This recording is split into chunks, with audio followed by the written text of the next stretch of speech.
What's up, guys and gals? Welcome to Extreme Nerd Table, guys. I have Marco here with me, and I have Randall. Here's Marco. Here's Marco and Randall. So, what you guys been up to? Living my best life after almost getting hit by a car Almost twice. get hit by a car? On Friday, I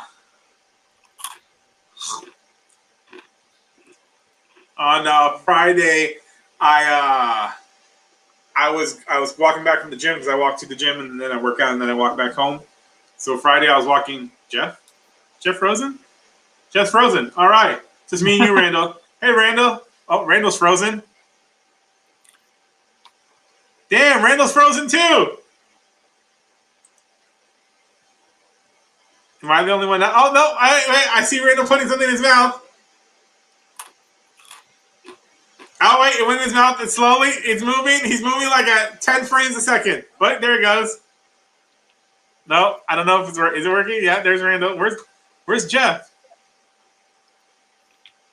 I'm just gonna act frozen here for like 10 minutes. All right, Jeff is frozen. So this is the Randall and Marco show, where we talk about what you love, comics. So, how was your trip to the commissary? Was it all you? Oh, there he goes. He's back. I'm back. Jeff, you totally missed it. We were talking about. Yeah, but the internet hasn't messed up all week. It's just starting on Sunday. It was Randall, you're not really frozen. Yeah. You gotta have that blurredness on the thing. So anyways, I was walking back from the gym and, I stopped the crosswalk, hit the button, right. Then the light goes for me to walk. So, it goes for me to walk. Hey, Just Rican, and I'm walking. And then coming from my right is a car out of nowhere. Like, when the cars are behind you and they have, you know what I mean? When you can cross, the cars behind you can also turn towards, right. The lane that's going this way. But, generally someone's crossing, you wait until that someone finishes crossing. This guy literally came, like, here I am. The car came right there, like maybe like 5 feet away from me and threw a water bottle at me. The water bottle passed me. Like, didn't even hit me. And then I just stopped there like, what the fuck? And then I look back at the crosswalk sign, and it's like 13 seconds. And I'm like, oh, I got to get going. And I'm looking at the car driving away. I'm like, what the fuck was that all about? So then when I get home, like, I'm literally like 5 minutes away from my house.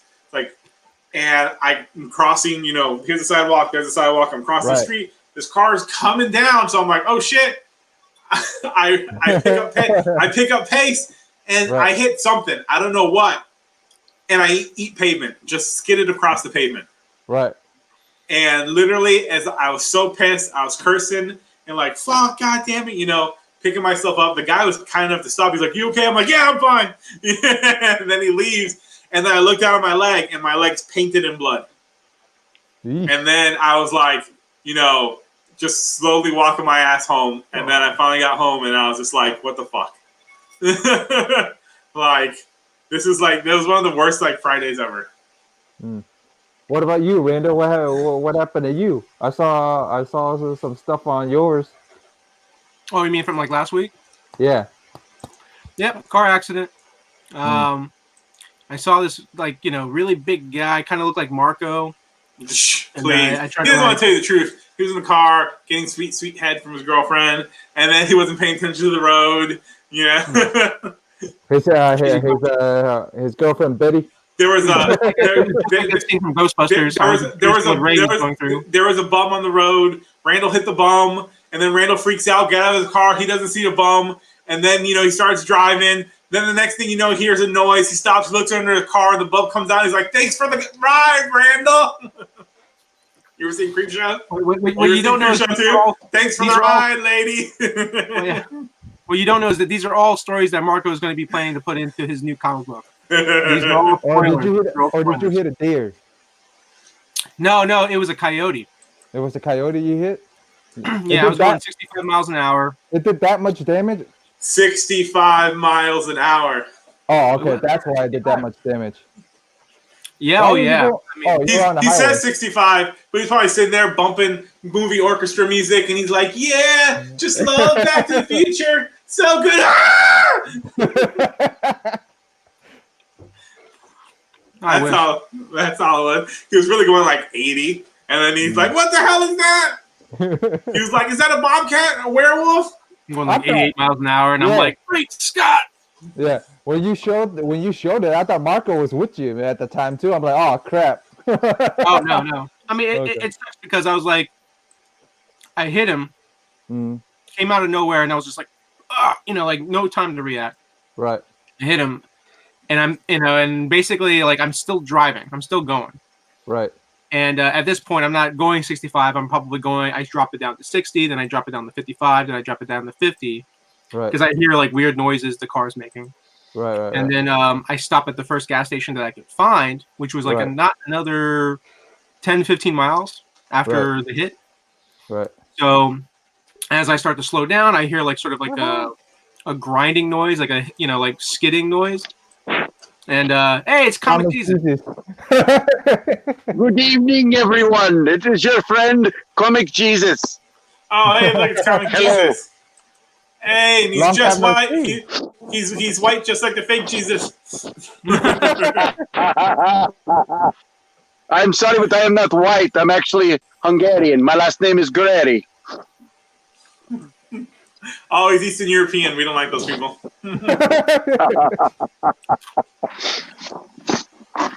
Good evening. Are we all talking about Randall's misfortune of getting into a car accident?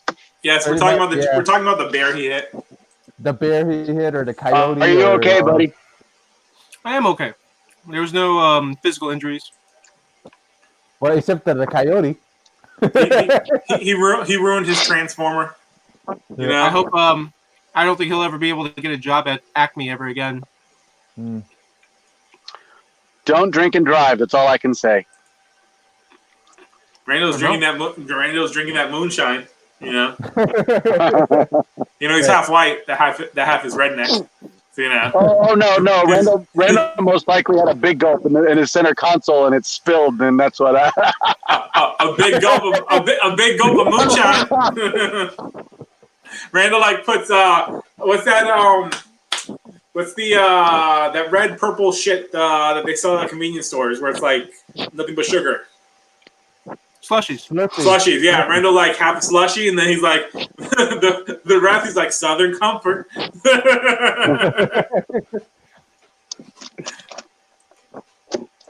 As long as he's okay. So what you been up to, Tim? I just finished laughing at all the other people who are on other comic book forums. Yeah. The one that you sent me was quite funny.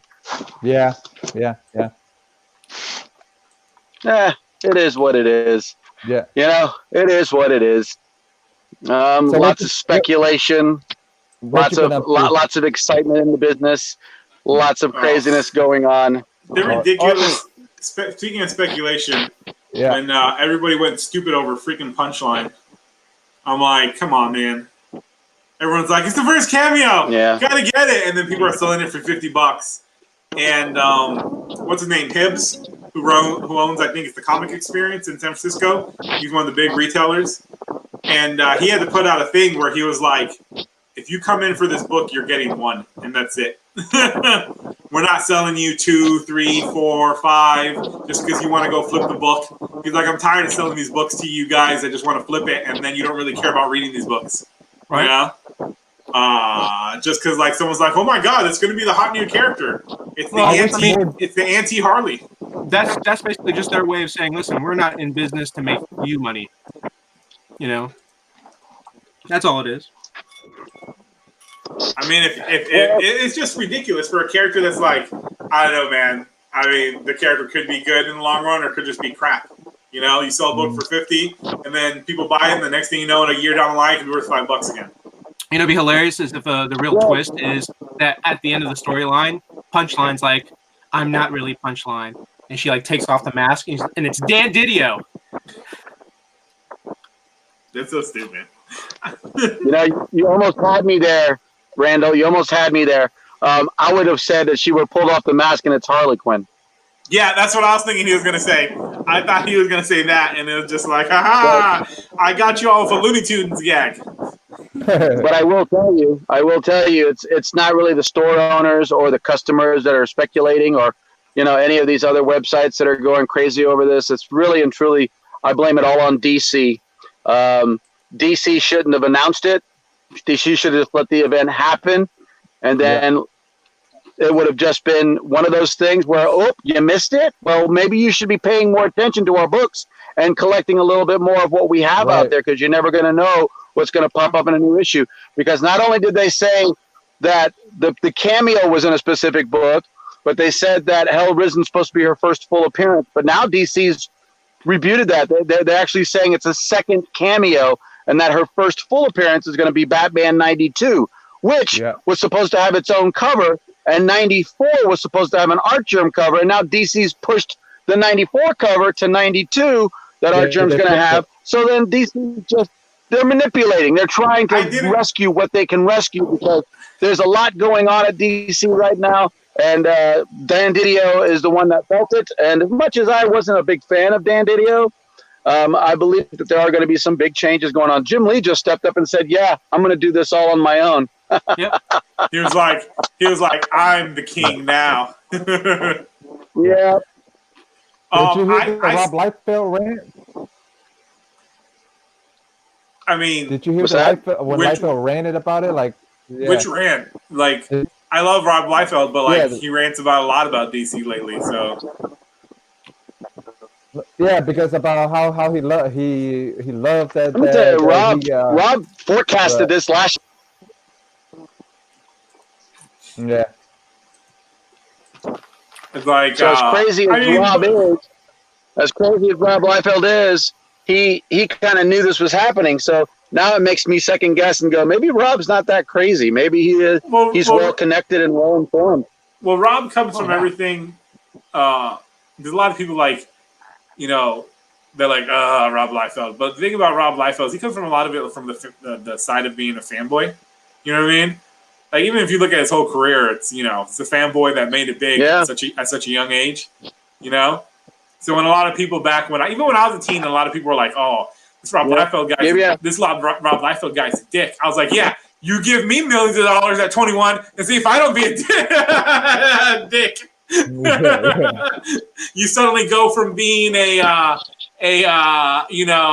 living paycheck to paycheck dude, helping out your family, make ends meet, to then being rich overnight. Yeah, you don't see it if you don't get a chip on your shoulder and become cocky. It's like one of those video games, right, where he got upgraded and it was like white privilege activated.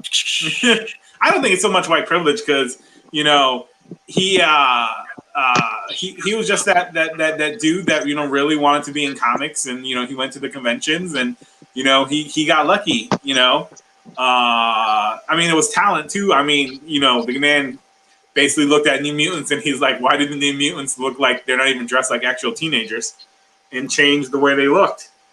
And then, came up with Cable and all that stuff. But you give anybody at that age, so much money at a time when comics was transforming.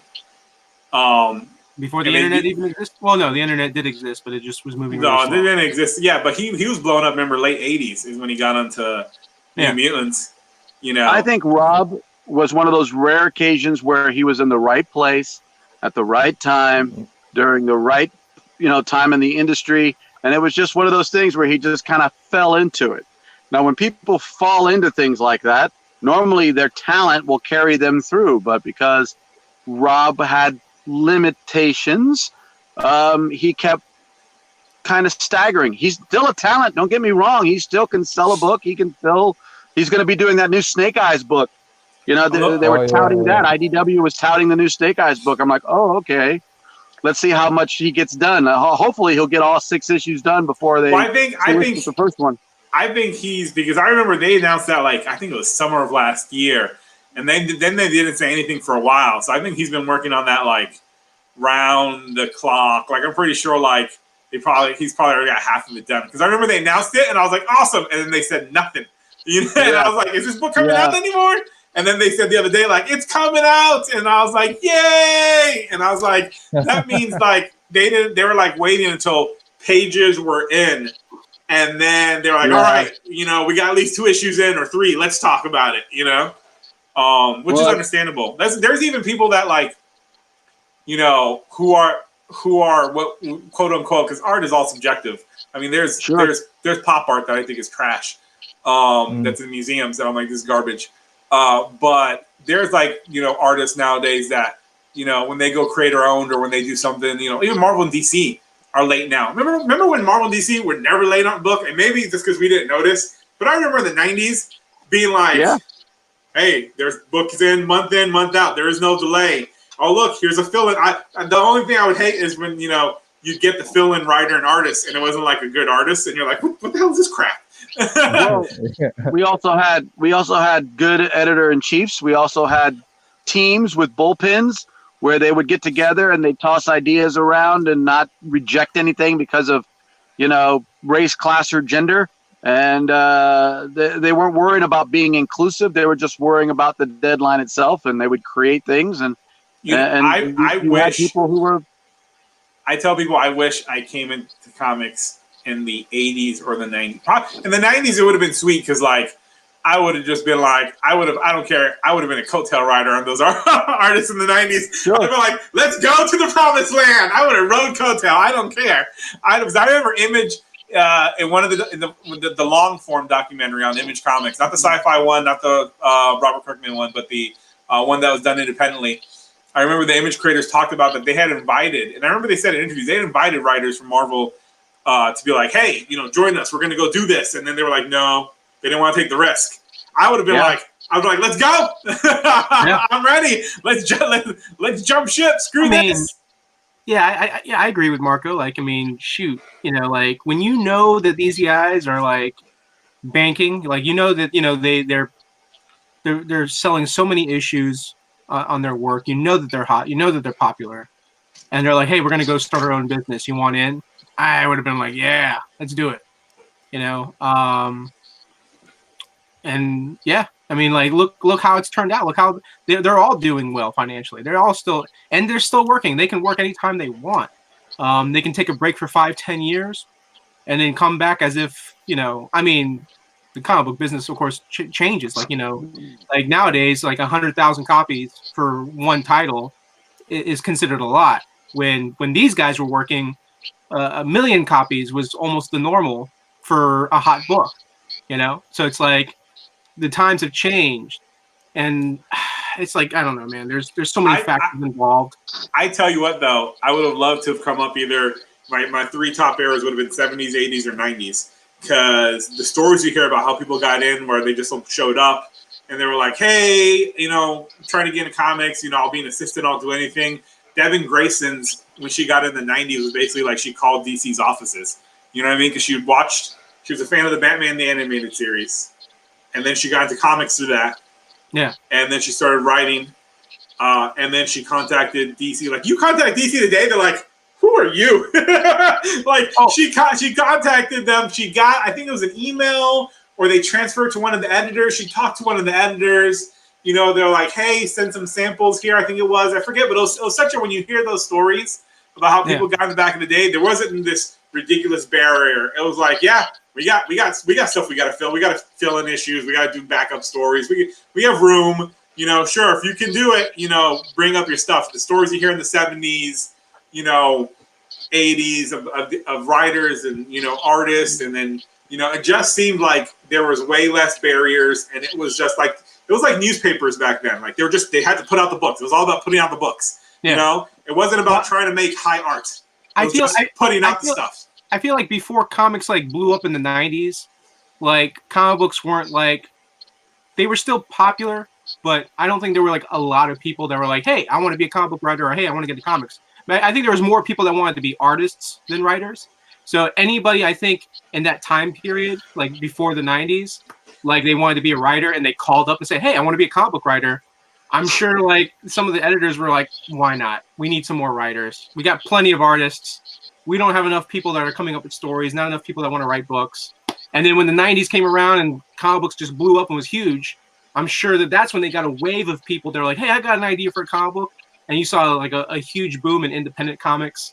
And, everybody wanted to be involved in comics. Everybody wanted to write comics. They wanted to like create their own characters. And Jack Kirby didn't even want to be in comic books. He wanted to be a comic strip artist.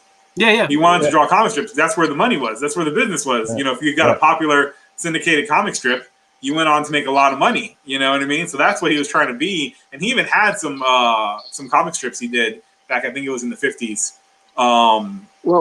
The 40s and 50s. So that's what, he wanted to do. A lot of, comic books was just like that thing that was just, it's for kids. It's just that, whatever stuff. It was definitely marketed for kids. Well, you got these different schools of thought here. You had the days when the comic artists were an elite group of people, but they weren't looking for the elitism. They were just trying to produce a quality product and get somebody. That's the reason why you've got all these Silver Age and Golden Age artists that are still left, that are still with us, and Bronze Age. These people, they're old schoolers. I'll never forget when Dick Giordano first heard that Neil Adams was charging $3 for an autograph at a convention, and Dick said, "Hey, is that guy still charging $3 for an autograph?" He's like, he's such a diva. I'll never forget that. Now you've got these artists that are charging $40, $60 for an autograph. These artists, they used to look interior inside their company and go, hey, let's see if we can't, create something interior wise. Now they're having to turn outwards and look at other media to try to create. They're bringing people who have no business being comic book writers or comic book artists, and they're bringing them into the fold because there's a lack of talent out there right now. I think there's too many people trying to get into comics, and I'm not saying like, there's a lot of them. There's a lot of them that they don't even want to be in comics. They're being asked to come into comics, and they're being thrown money at them. But there's a lot of money that's being thrown out there for young authors. Young authors who write young children's books are being called in to write comics. From my perspective, people from seeing like across the landscape, and the people that I follow me. Like there's too many. There's too many publishers. I've said that to Randall a bunch of times. There's too many because there's not enough comic book stores for all the publishers. Yes, yeah. Too many publishers. Like 3 or 4 of them need to go. And God forbid, I don't want people to lose their businesses or money source and stuff like that. But there's way too many publishers, and there's way too many people trying to get into comic books because there's this. I guess because like the internet, it's like the film industry. When digital cameras started coming around, it made every idiot think you can make a good movie. And it's like, it takes more than digital editing software. It takes more than a nice camera, digital camera and lighting setup. There's way more to that. It made every idiot think that he could get into film and that he could put out a good film. And, digital has made every person think that they can make a good comic book because you can make all these, you can connect with other artists. You can connect with other talent. You can put out a web comic, and it makes everybody think that they can get into comics, and it's like, nah, like half of you need to go. Like you really need to go, and actually, that sounds mean, but it's like go away. It's not even just that, but like, what's the guy from Boom who keeps insisting like stop cranking out Ross Ritchie? Ross Ritchie's like stop putting out so many. I think that's his hint toward Marvel. Stop putting out so many comic books. Yeah. When quality over quantity. That's what the industry could use. It's just there's too much. A lot of people say like, oh well, the barriers. With the film industry, it was like, oh, the barriers, the gatekeepers have been taken away, and I'm like, at first I was like, yeah, when I was younger in my early 20s, but now that I'm in my late 30s, and also working my way into film and TV, I look at.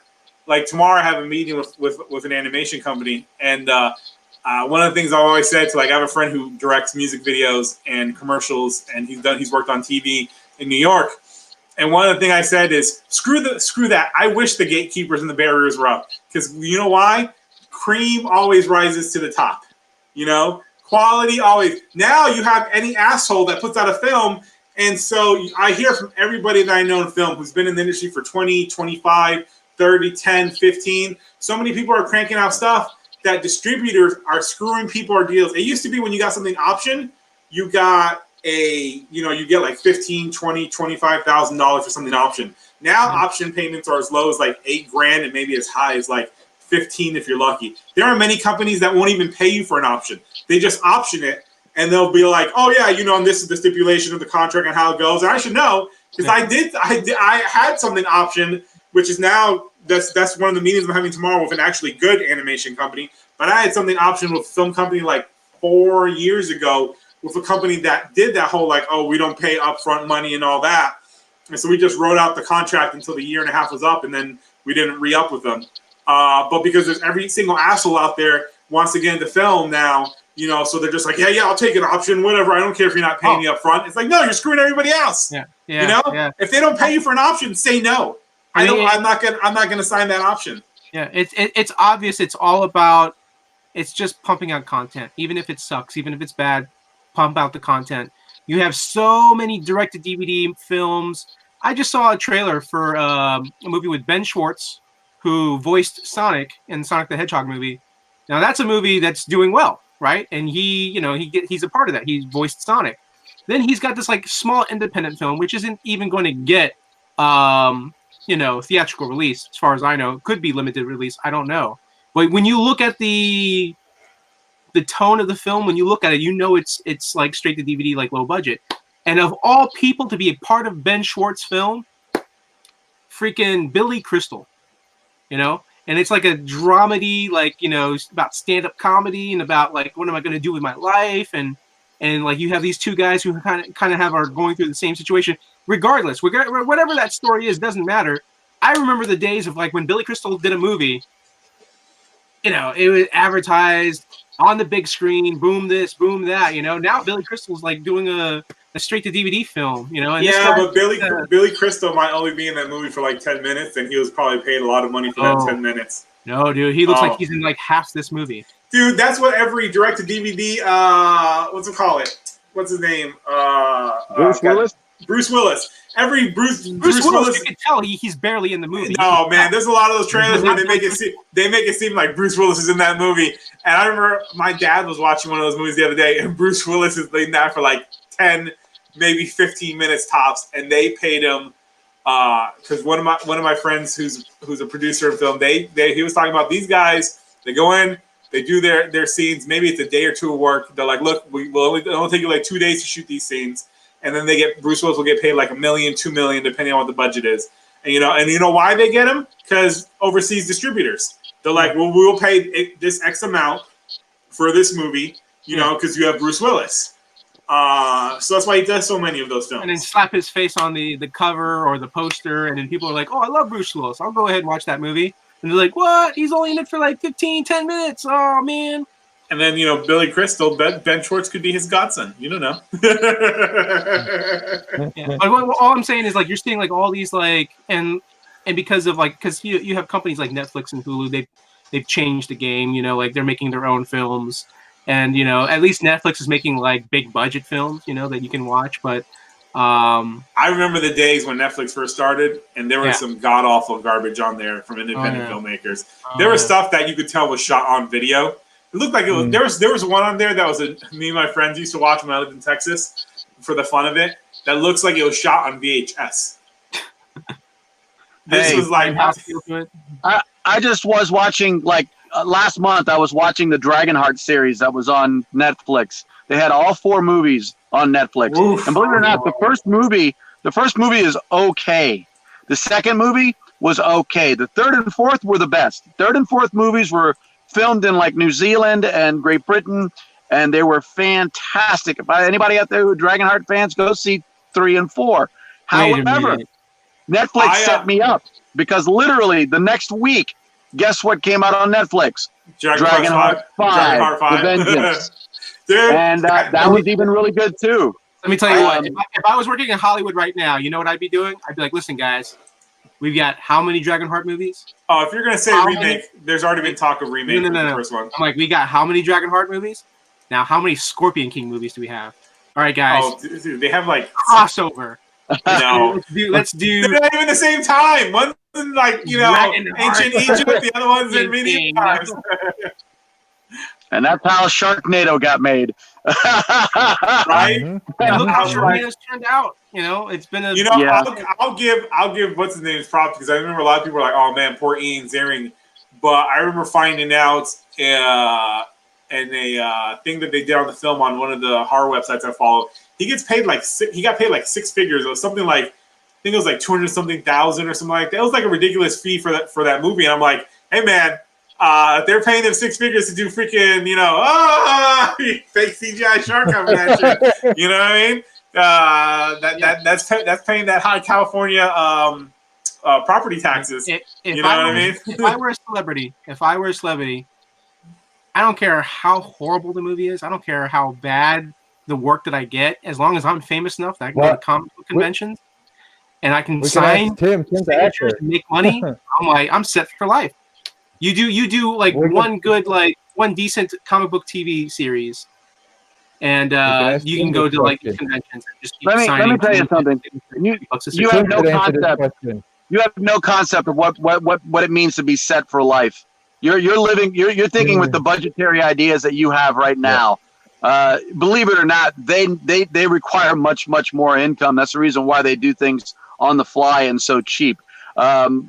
They're trying to maintain their lifestyles while their celebrity status is fizzling. Exactly, of course. Young their kids don't know who Billy Crystal is anymore. I know, I agree. Their lifestyles has changed, and Dragonheart. If you were to add up all the budgets of all 5 films that are out there right now, it still wouldn't equal the budget of Harley Quinn or whatever the hell that name of the movie is that just came out, and they were better films. Which films? Sharknado?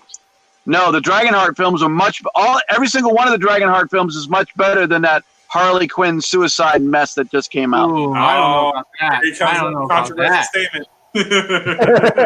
Oh my God, that movie was a train wreck. There is one thing guaranteed, though, that you've said that I truly believe. You really, really like the Dragonheart series films, and that's great. No, really or not, I'm not a big, huge fan of the Dragonheart films. Not at all. As a matter of fact, great films. Not a fan.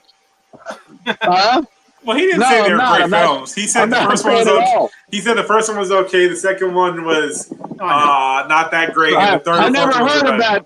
What were you talking about? Dragonheart? I don't know what you're talking about. Not a fan at all. Dragonheart. It's not a yellow label. I love Connery's signature at. No, it's not signed yet. You can't get Sean. You can't get Sean Connery to leave Scotland. The only reason why I bought this was because it's Tim and Greg Hildebrandt did the art for the cover of it. Of course, we all know that one of the Hildebrandt brothers, I believe it's Tim, passed away a long time ago.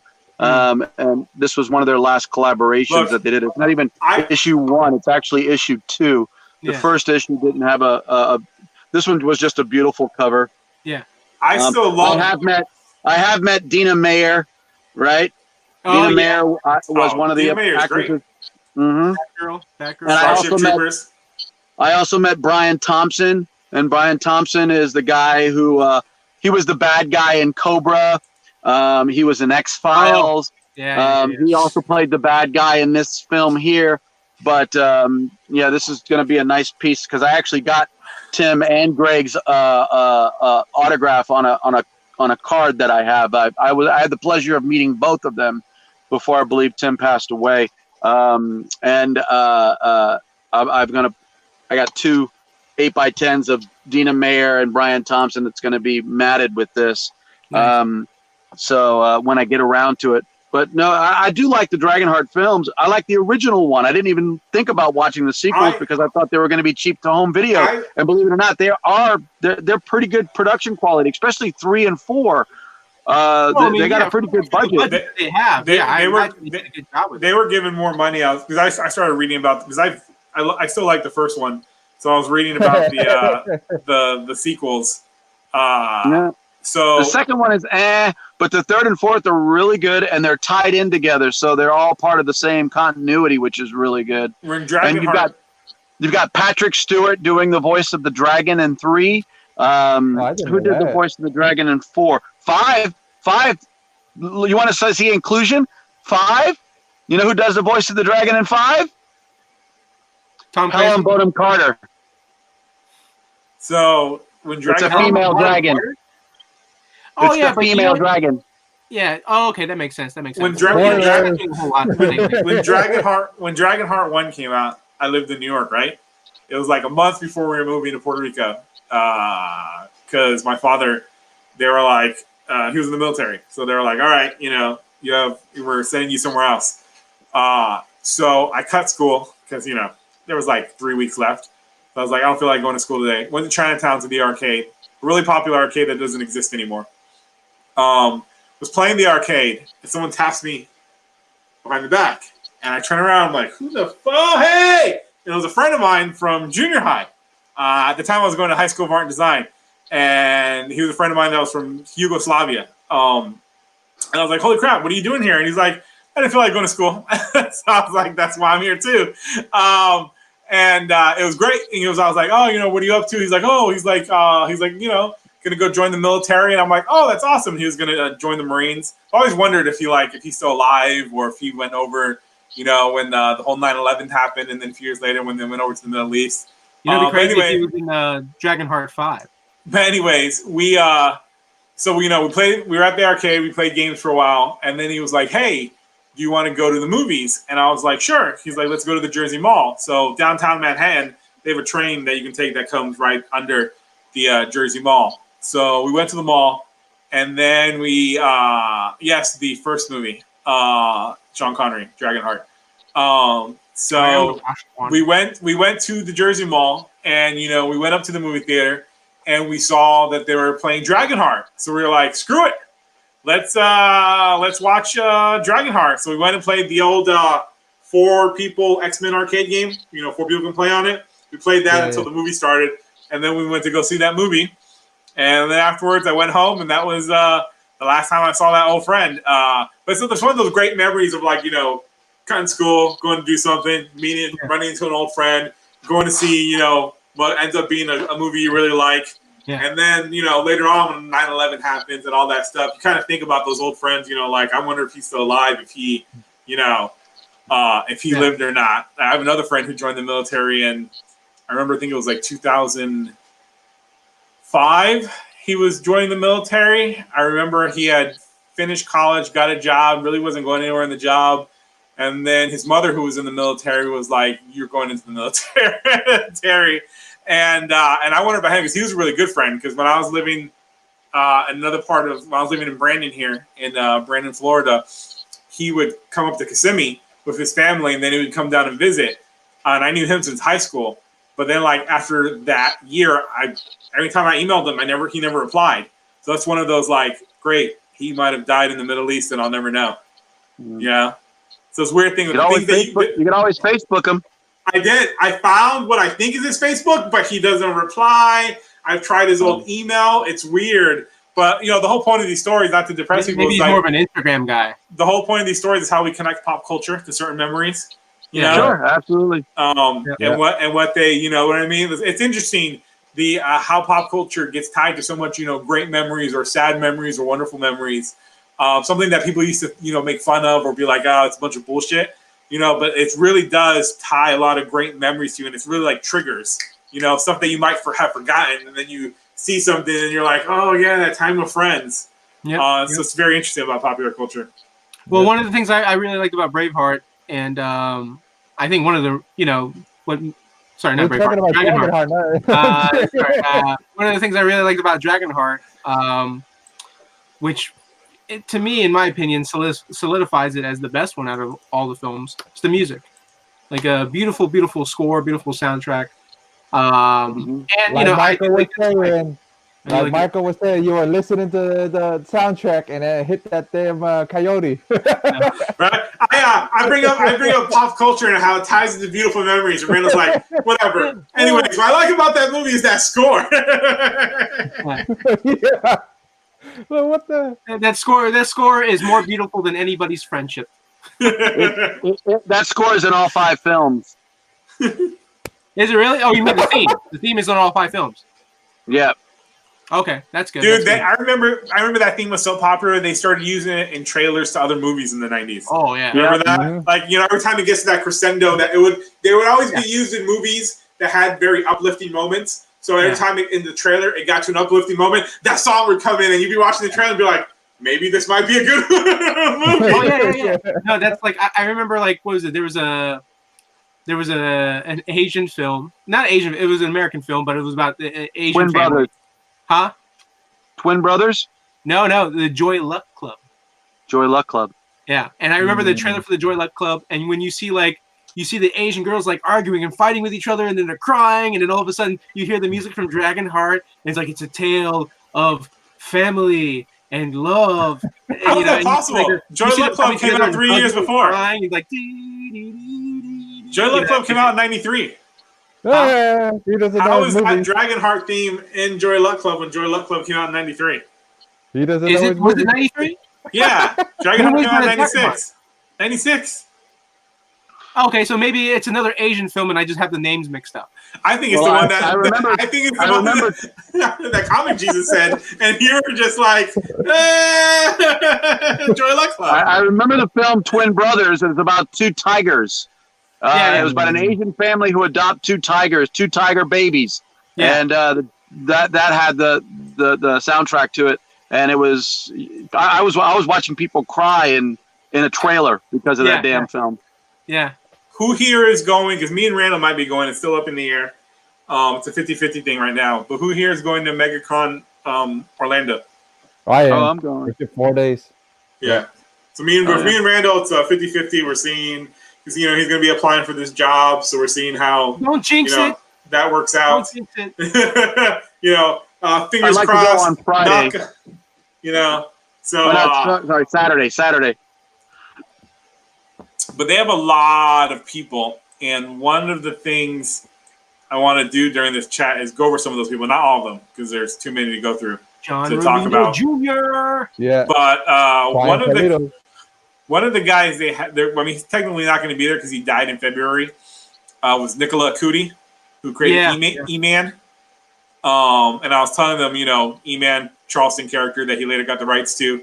Cudi worked at Charleston and Warren, and so basically he died in February. And I guess he was pegged to be there, and then he passed. So on the MegaCon Orlando site, it says, Nicola passed away in February 2020, and MegaCon Orlando would like to send our sincere condolences to his family, friends, and fans. Nicola's book will be released posthumously at MegaCon Orlando 2020. I'm guessing it's Posthumously. Posthumously, whatever. So, potato. I'm guessing it's his E-Man book, because I remember reading that he's going to do a new one. E-Man was one of those kind of like funky. It was like one of those last Charleston heroes when he tried to convince them to give Heroes another try when they had decided like giving up and like we're not going to do Heroes anymore. It's very like not total tongue in cheek, but there's like comedy mixed with serious moments. Yeah. You can see art on the MegaCon Orlando, so I'm kind of interested in that comic book that's going to be there because I really liked some of the stuff I read long time ago about the E-Man character. E-Man was fantastic from Charleston, and then first picked it up, and then they ran with it for a few dozen issues. Yeah. E-Man's an old school comic book. That thing came out in the 70s. Let's see if it pull up brings it up. Yeah, pull up the MegaCon Orlando book because I love. Yeah, it's got a very classic. Not, I guess you could say a little Silver Age, but it seems a little more like probably 80s when we were coming back into more hopeful heroes after the 70s. He used to come to the Tampa Comic Convention all the time. The one that used to be on the DoubleTree, he was there all the time. I used to. That's when I was going to that one. I probably didn't know who the heck he was. It wasn't until a little bit later that I realized who he was. At that point, I think I probably had moved. And there was one show where both he and Joe Staten were at the same time in Tampa. That's awesome. Mm-hmm. Okay, but yeah, I'm hoping someone collects that whole E-Man thing at some point. Let's see. Yeah. Ooh, Jeff is getting techie tech on us. Right? Come on, Jeff. Come on. Hey, we don't want to hear our own voices, Jeff. Inception. God, I almost feel like I'm on Comicsgate with Ethan Van Sciver. Put And then just gonna pull the horn. Gonna pull the horn.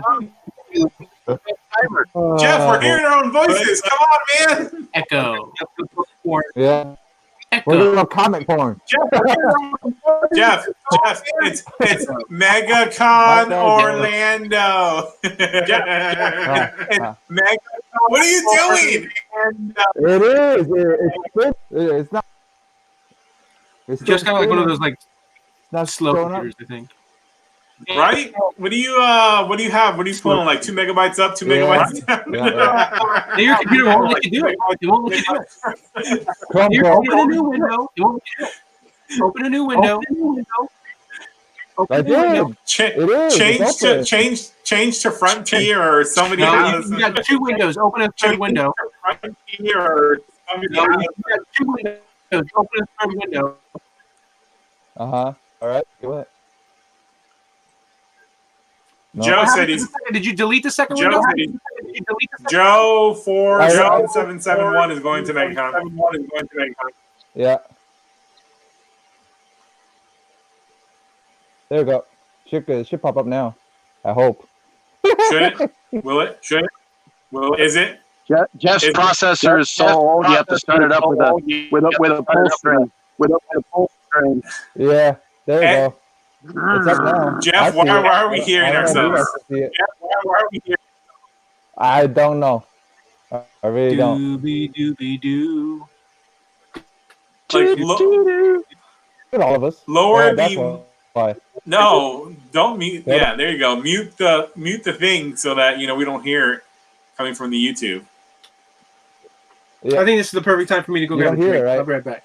At this point, Jeff's running on 14K here, so you can go grab a drink and come back. So Next thing What we're are gonna we hear looking from at? Comic Jeff's disc? computer is we're gonna hear. Oh, from, wow, yeah, they just- comic guess. They just added Catherine Tate. Wow. We're gonna Jeff's computer is gonna be like. Oh yeah. I'm trying, man. I'm trying.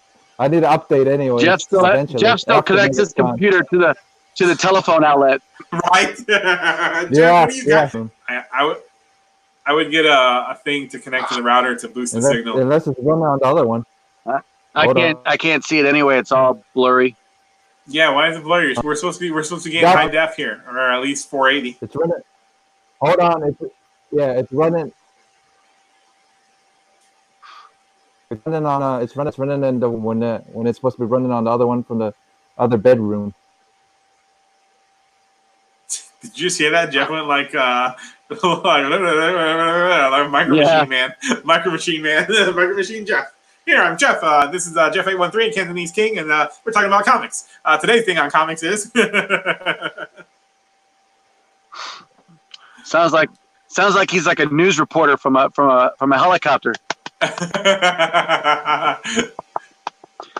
This is Jeff reporting here live over the city of Tampa. I think his computer froze. Yeah. Yeah, it was like, this is too much. Either because he said it was connecting to the computer to the internet to the living room. I guess he has 2 internet lines in his house. First off, that didn't sound like a helicopter. Yep, there he goes. He's gone. That So sounded like someone was having a little too much fun. this is Yeah. the comic trio, and today we're talking about the do's and don'ts of being a comic fan. Yes. Don't impersonate a helicopter. Do read comics.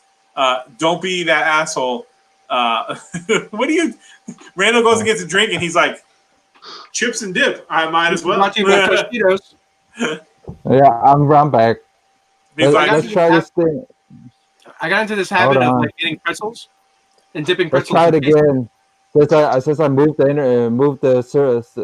internet. Since I Jeff, I think I saw your computer. I think I saw it. It was back in the old Wild Wild West. look, man. The computer that Jim West had back then was a lot more powerful than Jeff's computer, right? Yeah.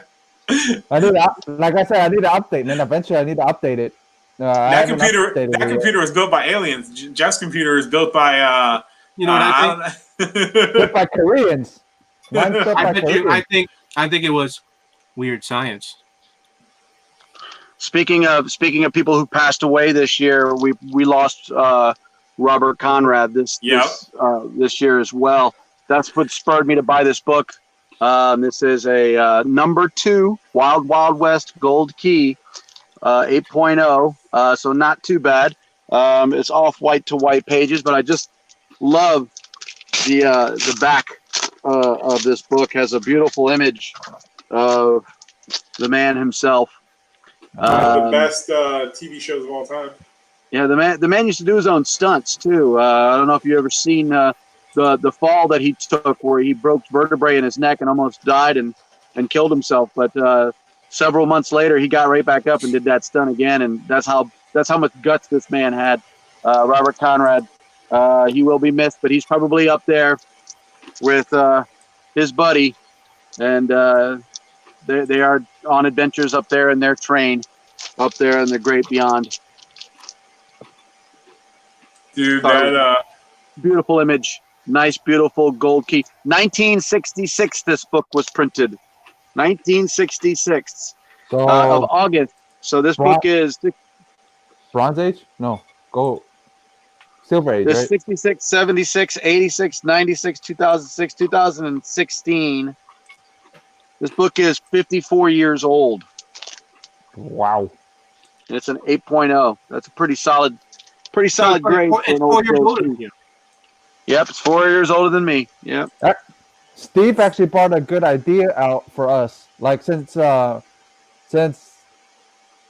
Tim has so many books, we can always have Tim pull a box, pull the books out, and have the chat guess what the prices on the books are.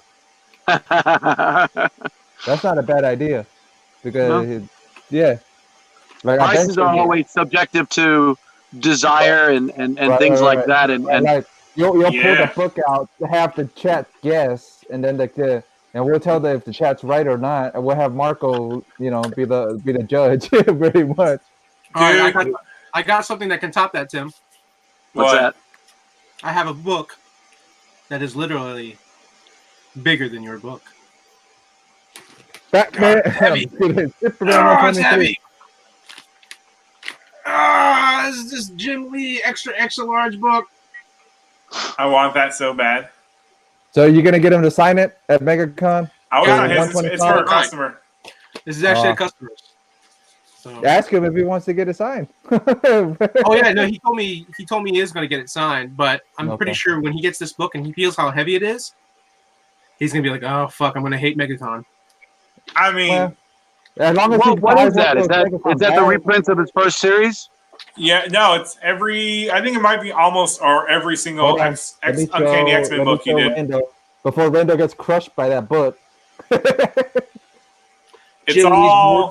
It's basically board size, the size of the art boards, but it's so you have to buy an art board just to keep it in bag and board if you want it. It's all his Uncanny X-Men and X-Men Adjectiveless X-Men.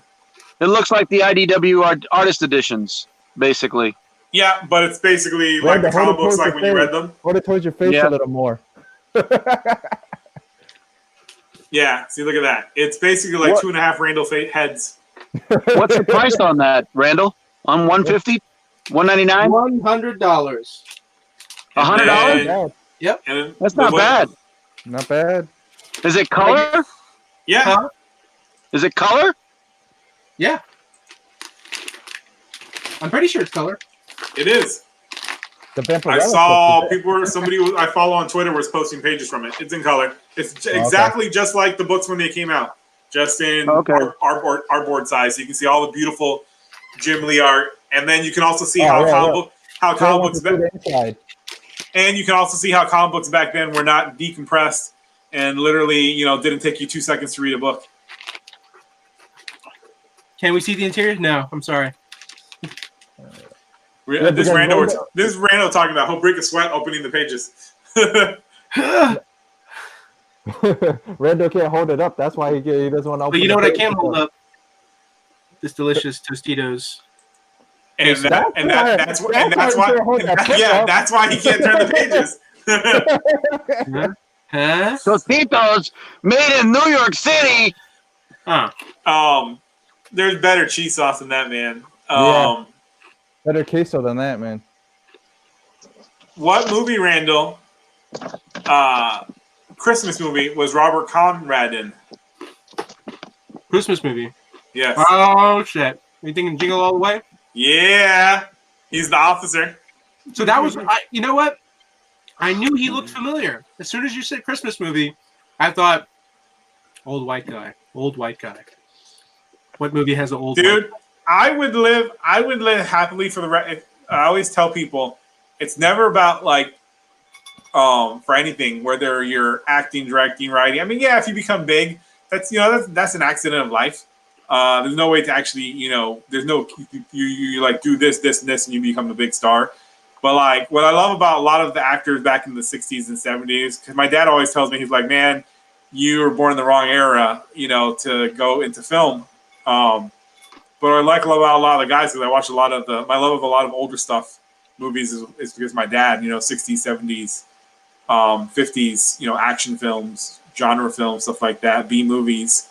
Is a lot of those guys, they went off and did spaghetti westerns, or they went off and did a TV show that was really popular, and they had these short careers. Some of them became big names, some of them became medium-sized names, but they went off and did these movies, TV shows, etc., and they saved their money. Like they weren't stupid, because a lot of them weren't, big, huge, gigantic names. So they saved their money, bought ranches or bought houses, invested, stuff like that. I'll tell you, if I was Robert Conrad, I think like Wild Wild West was like he did over 100 episodes. Like after that, I'd be like, everything after this is a gimme. If I get anything good, cool. If I don't, whatever. I did over 100 episodes of an excellent TV show, and I spent my money wisely. I like that. God can take me now. I would like to add on that one of these days I would like to make a spaghetti western with actual spaghetti in the movie. It's going to be a scene where Randall's sitting down. He's like, Parmesan Don. He's going to put down a pot. He's going to be like, No. I'm gonna be sitting there eating spaghetti. I'm gonna be sitting there eating like this delicious spaghetti dinner. Some guy challenges me, and then he like just knocks the spaghetti off the table, and that's when I'm like, okay, that's it. I've had it. And then I flip over the table, pull out a gun. I'm like, I've got the perfect name for your spaghetti western. Okay. The Strained. I don't know. That sounds kind of boring. But I'm telling you, man, sounds kind of boring. The joy of that era, of being able to like walk up and I would have literally like went to Roger Corman's facility and been like, "You need another coffee boy?" I would have been like working. I would have been working for Roger Corman, working my way up, because like I'm a huge Roger Corman fan, and all the guys that worked with him, like literally, you work. It was literally one of those like, oh, we need, what are you doing? We need someone to, you want to, when you're like, Roger, I want to do more than just be the coffee boy. It's like, all right, go cut some trailers. The end, there was so much more opportunity, which now, all these barriers have gone up. And then there's a bunch of stupid people who think they can make movies just because they can grab a digital camera and go shoot stuff. But the joy of being able to like go to a B movie set, American International Pictures, AIP, Roger Corman's company. In the 80s, it was, what was the company? Full Moon. He had Wizard Video. Charles Band. Yeah, Charles Band. Charles Band had a company before Full Moon, and then I think that company went under. I forgot what happened to that company. And then he created Full Moon. Like, David Goyer wrote for Charles Band, And then David Goyer went and wrote Kickboxer 2. And then he went out and became the guy who co-wrote Dark City, and then who wrote Blade. I mean, just, like, you could get your start at B-movie companies. Nowadays, there's not a lot of good or any B movie companies in which you get your start at. Joe just gave me an idea, right? He was like, "That's a spicy meatball." See, that's not a bad title for a movie. However, I do think Do you remember the comedy series? Like not comedy series, the comedy films like Meatballs, Meatballs 2, Meatballs 3, Meatballs 4. You know, Meatballs So, like, 20. imagine like Meatballs Orlando. there's a foreign international version of Meatballs made, like an Italian version of Meatballs. Oh boy. Spicy meatball, spicy meatballs. There you go. Starring Corey Feldman. But It can what's his happen. name? Jeff is. Let me ask you something, Randall. You like putting those spicy meatballs in your mouth? Listen. There's only certain meatballs that I like, and I can tell you right now, I can't resist the sweaty balls. Sweaty balls. The Max Sweaty. Who here is. Nobody can resist my balls. Before we go on to Jeff's, because I'm sure Jeff wants to talk to us about the beautiful tit no sweat, by the way. holding Vampirella. Yeah, pretty much. But one of the films that really speaks to the era, one of the last great eras of film is that you guys have seen Once Upon a Time in Hollywood, Not yet. the Quentin Tarantino film. Yeah. There's a great scene. It's not a spoiler scene where what's his name, Leonardo DiCaprio, finally has to go off and go. He doesn't want to make the spaghetti westerns. Like he doesn't want to do that shit. He says in one of the scenes, and then he finally goes off and does the spaghetti westerns, and then ends up coming back with the gorgeous Italian woman to his house. Him and Brad Pitt end up coming back, and it's just hilarious when you see, because throughout the film he's like, I don't want to fucking go. He's that scene with that rant where he gets pissed. And he's talking about not wanting to go do the spaghetti westerns. He ended up going to do the spaghetti westerns. But me and my dad, when we were watching that movie, he turned to me. He's like, he was like, I'd go make the fucking spaghetti westerns. You know what it is? They don't like working out in the heat. I mean, he used to work on a Western TV show in California. I've heard actors that are like, they don't want to film movies during the summertime. Most of those spaghetti westerns weren't even shot in the desert. They were shot on a fucking soundstage. No air conditioning, probably. How many deserts are there in Italy? Oh yeah. Not many. Let me show off something really cool before I forget. Dude, they built that whole town. Ooh. Do you know what this is, guys? Band-aids for your finger, for your No. thumb. If these were Band-Aids, they would be the coolest Band-Aids. It's not Vampirella breasts, but These are, look at that. It's a coin, and then you get a patch, right? And then check it out. These are all the different coins and patches that you can collect. Ooh, is it a pog? No, it's an actual coin. So I opened it up, and there it is, the coin. It's upside down. What? Oh, it's a challenge coin. Oh, okay. Yeah, Palito has those. Yeah, Palito started it. Now everybody else is doing a challenge coin. Those are so cheap to make, and Yeah. I'm just like, Palito started it.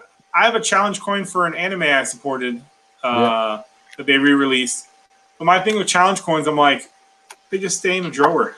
You know what I mean? It's kind of a waste. I don't sit there. I don't sit there and look at, and be like, ooh, yeah, whatever. Yeah.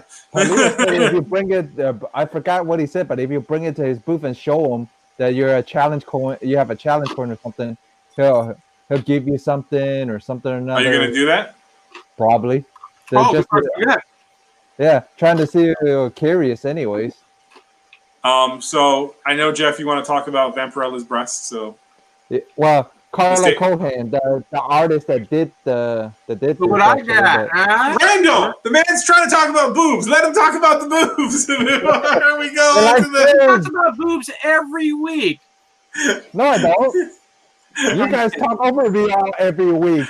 Look at that. Now these guys are going to be battling Green Lanterns. Yeah. Oh, but you don't have this. Or maybe you Oh do. boy. He probably does. I wouldn't doubt it. Tim probably has it. What is that? That is the Thundercats Thunder Tank. Oh, right on. Is that new? Did that just come out? Yep. Yeah. Oh, We that's saw it pretty at dope. Target. It's at Like Target. that. Like that. That's pretty dope.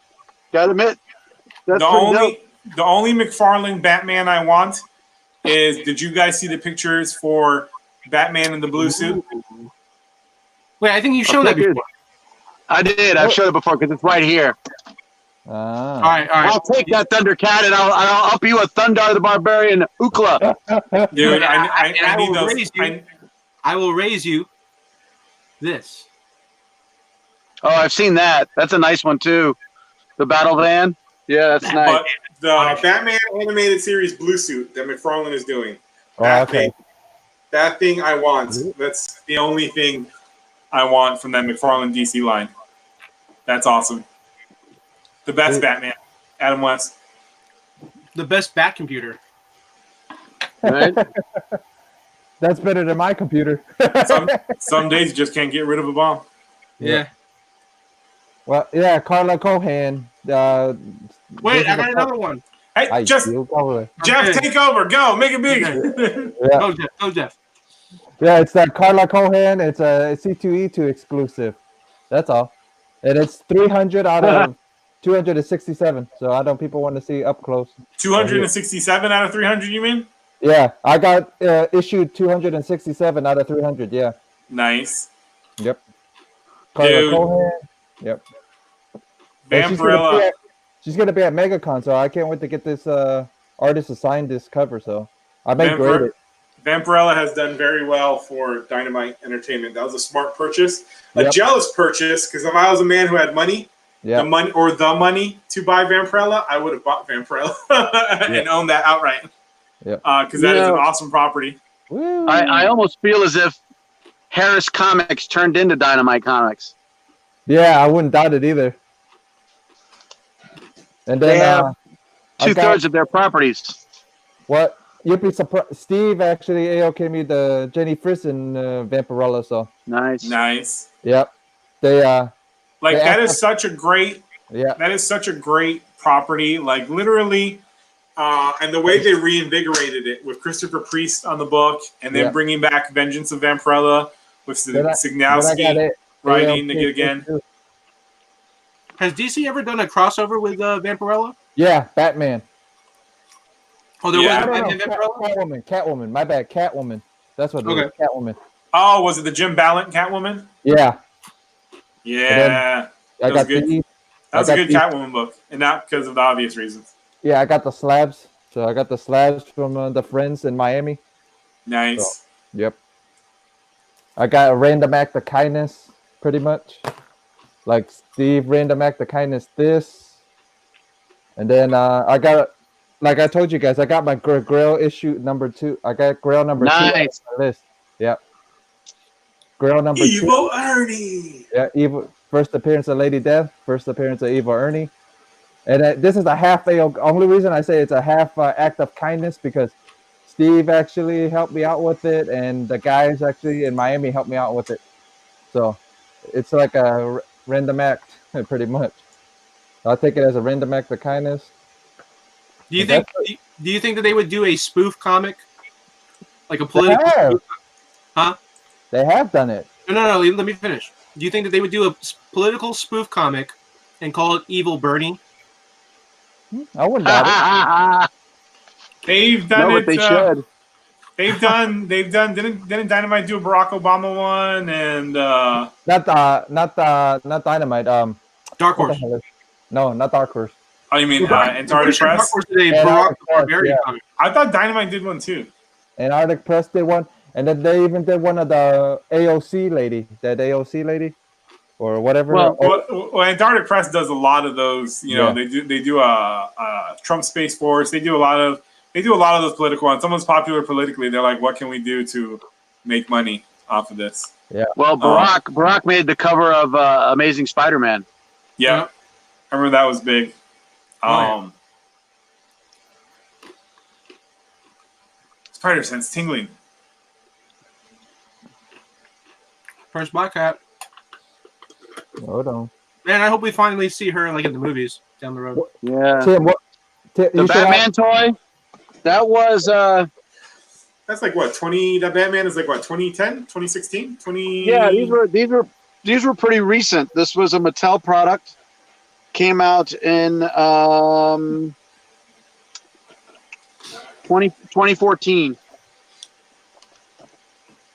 Randall, did you watch Red Sun? No. I'm waiting for it to hit Blu-ray. I gotta watch it. Good. Why would you wait until you hit Blu-ray if you have the DC Universe app? Because If it's on Not the on DC DC Universe. app. yeah, the DC Universe, it comes on later now. Because they Oh, they probably realized that was a stupid idea to release it on DC Universe and lose that money. That's Okay. Spider-Man, Venom, really good. Tom McFarlane. What? Well, we have to check guess the prices. We can always have to check guess the prices on these things. Look, man. Digital is the devil. Yeah. So Oh man, you know it'd be awesome. I just got a brilliant idea. Guess what's in Rando's hands? It's a YouTube series, okay? Oh boy. Game show. You can't call it The Price is Right, but it's basically The Price is Right, but with comic books. You have Yeah. people all lined up. You pull out a comic book. You tell them what kind of condition it is, what the book is, the appearance. You give them all the details, and then they all have to sit there and like guess what the number is and put it into the computer. The chat. Yeah. Yeah, the thing. And then like, hey, you won, come on down. Do, do, do, do, do, do, do. You You know, get to you watch can't do it, that yeah. song. If you guys do, there's something that comes on Fridays called what is it? The tone does it. It's called the slap. No, I forgot what the hell it's called, but I'll remember later. Okay. Oh, anyways, look what I like picking up like little things like this because these are like the little toys that they're putting out. These are like I don't know $3 or $5 at the most. So Yeah, that's how you can afford. it's a little Batman symbol. You have the DC symbol. It's what does it say here? Minifigure. Yep. It's a minifigure. Yeah. did you open it? What's that said? So I'm gonna open it right now. Oh, look at Oh, that. right on. On air opening. Wow. Yeah. Oh yeah.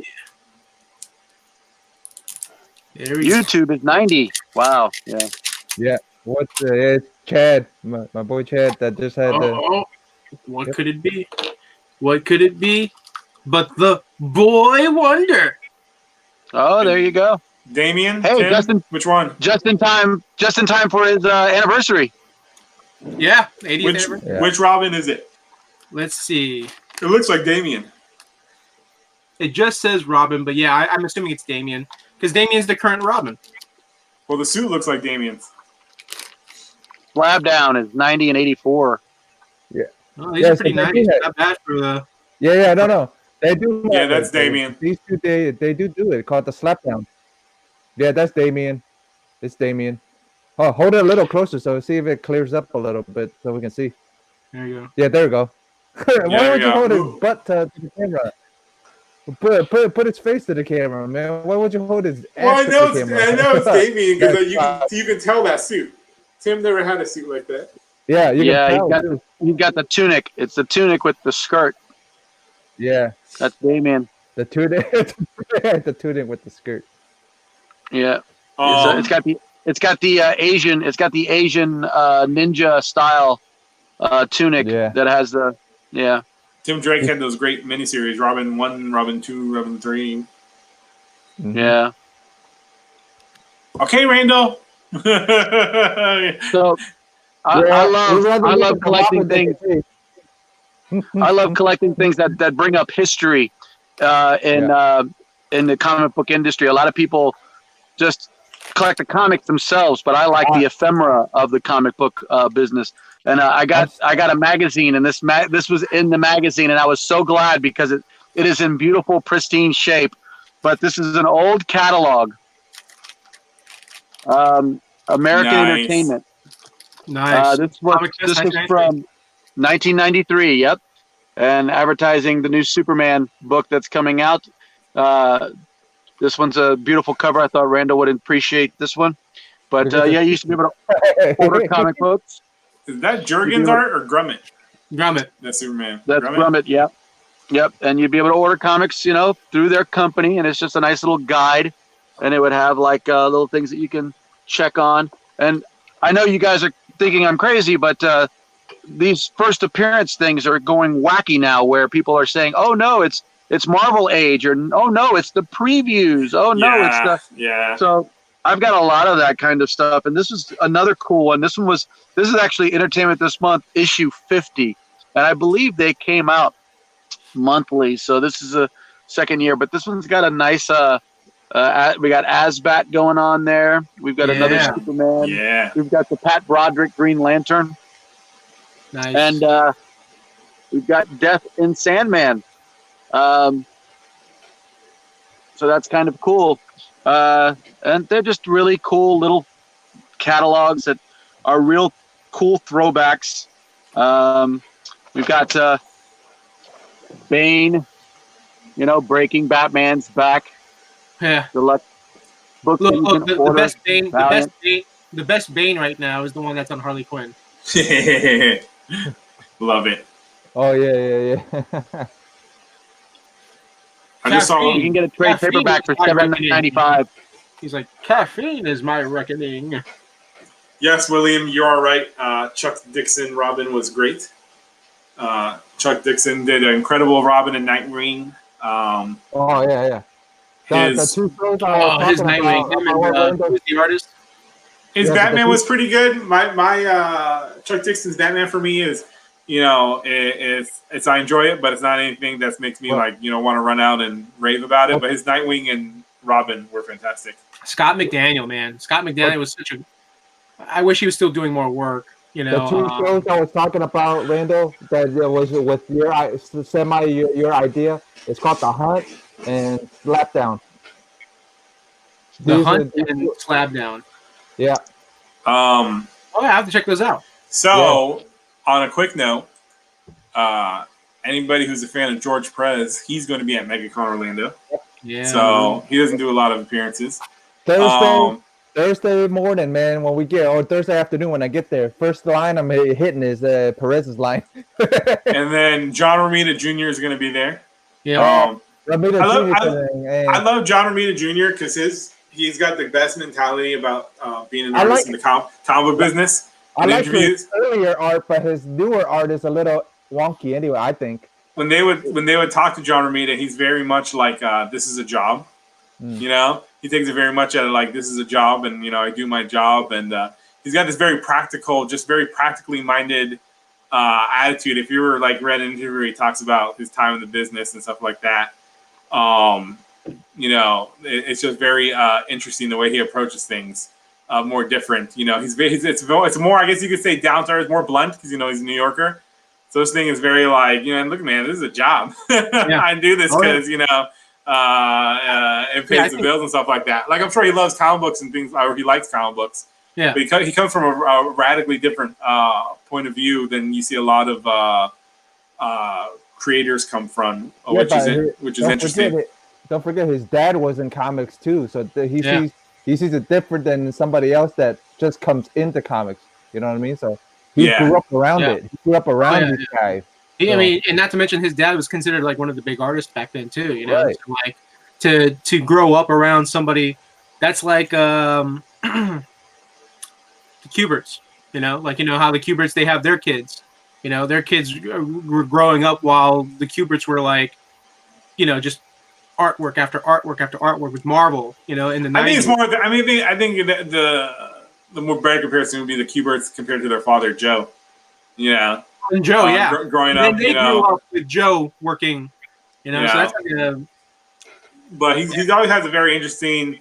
He's got always an interesting perspective when it comes to this business. But like I said, don't forget that his dad, that he grew up around it, so it's a little different than somebody that. Well, yeah, but it's refreshing. It's refreshing that. But to me, it's refreshing because a lot of people, too many people get caught up, especially when you're writers and artists. They get caught up in the mystique of the business rather than this is a business and you need to treat it like a business.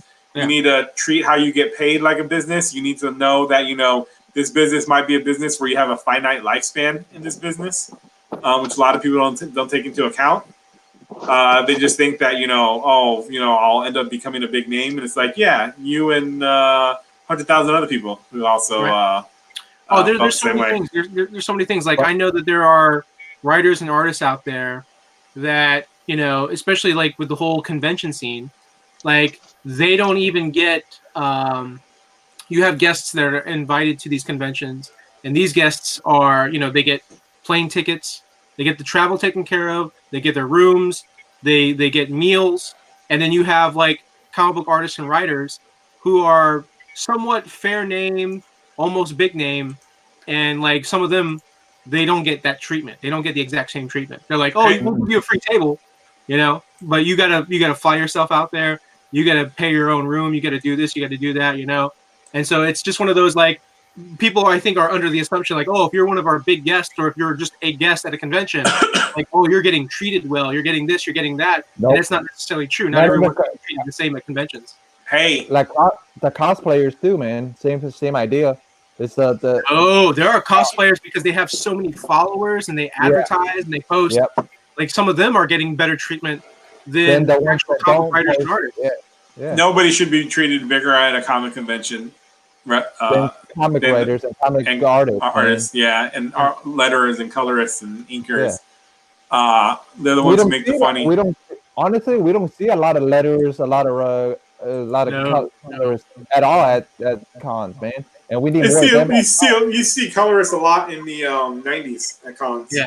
When I was younger and I was first like collecting signatures, I had the mindset of like I would look at a book and I would see like all the names listed on the book, and I had this mindset that I was like, I want to get everyone that worked on this book to sign the book. You know, where you have your average collectors now, they will either get the artist or the writer. You know, like they get one of the two because they feel like those are the top two that work on the book. Hey. All right, I had to stop you for a second. Okay. When you saw Tom Grummett last time at a con, did you notice what his prices were for a sketch? Because he's going to be at MegaCon. Oh no, I didn't. I don't remember it. Damn. I'm going to try to see if I can get like a bust of Superboy. Yeah, Connell. The only Superboy that mean- matters. he might. I don't know. Like I wouldn't be surprised if it's like if you're lucky between 50 and 100 for a bust. I mean, I would go with a lower tier artist. I mean, don't try to go after. No, but he's a big Tom Grummett fan. Yeah, Oh, I'm a okay. huge Tom Grummett fan. I love everything he does. Superboy that he did with Carl Kiesel is Yeah. probably one of the time greatest I met- comics of all time. Last time I bust saw, is 50. Normally, busts are about like 50, but like a half a body, like a bust. Normally, it's like $50 or more, depending on the artist.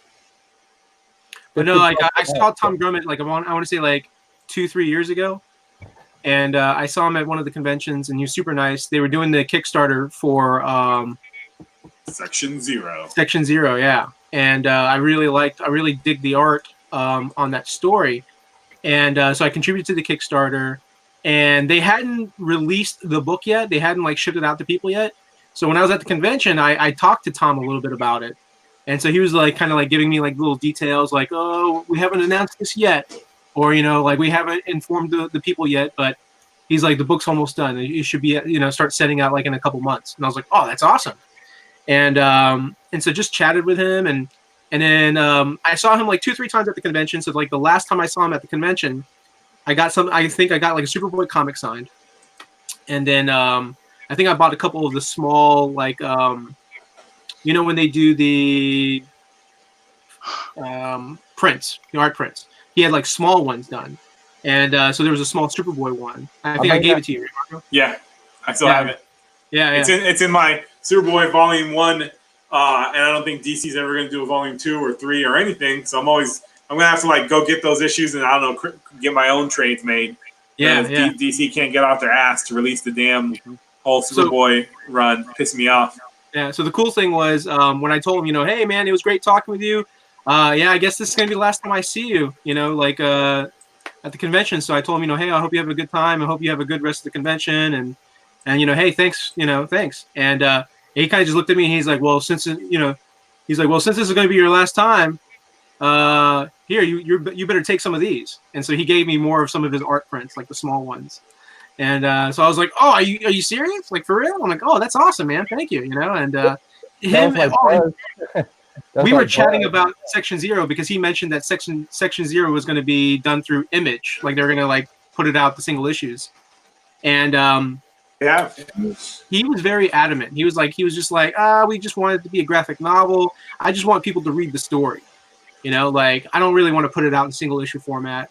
And then and he even like was like, why do people even want the single issue format? Like why? Like, and I told him like, you have people out there that are collectors. And collectors, they love the covers and they like to collect like different covers.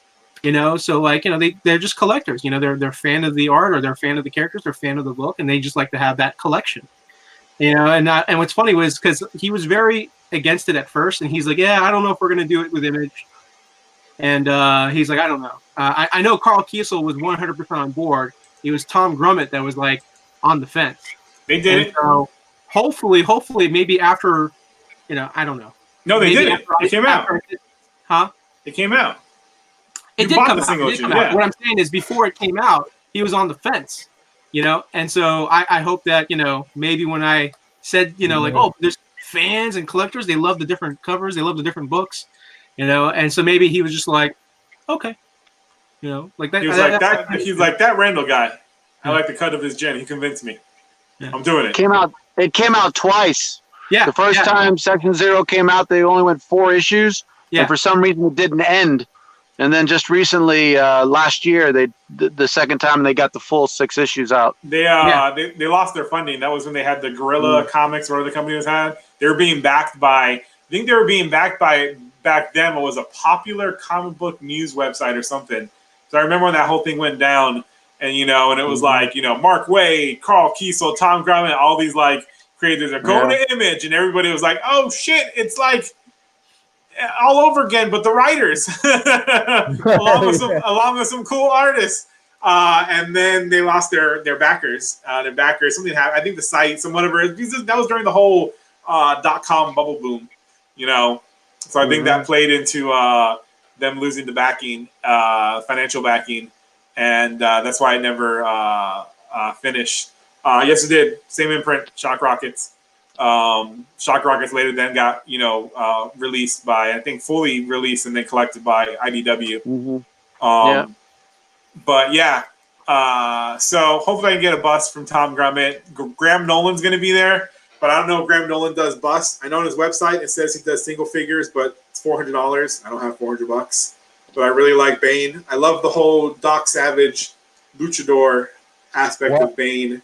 The 12-issue miniseries that they recently did with DC, they played up more of the whole Doc Savage aspect because he had his whole crew in that 12-issue series, and I hope they use that because there's rumors going around now that DC, WB, is eyeing a Bane film, and with Bane, I think it could work because Bane is very, you know, Chuck Dixon and Graham Nolan. They always say like.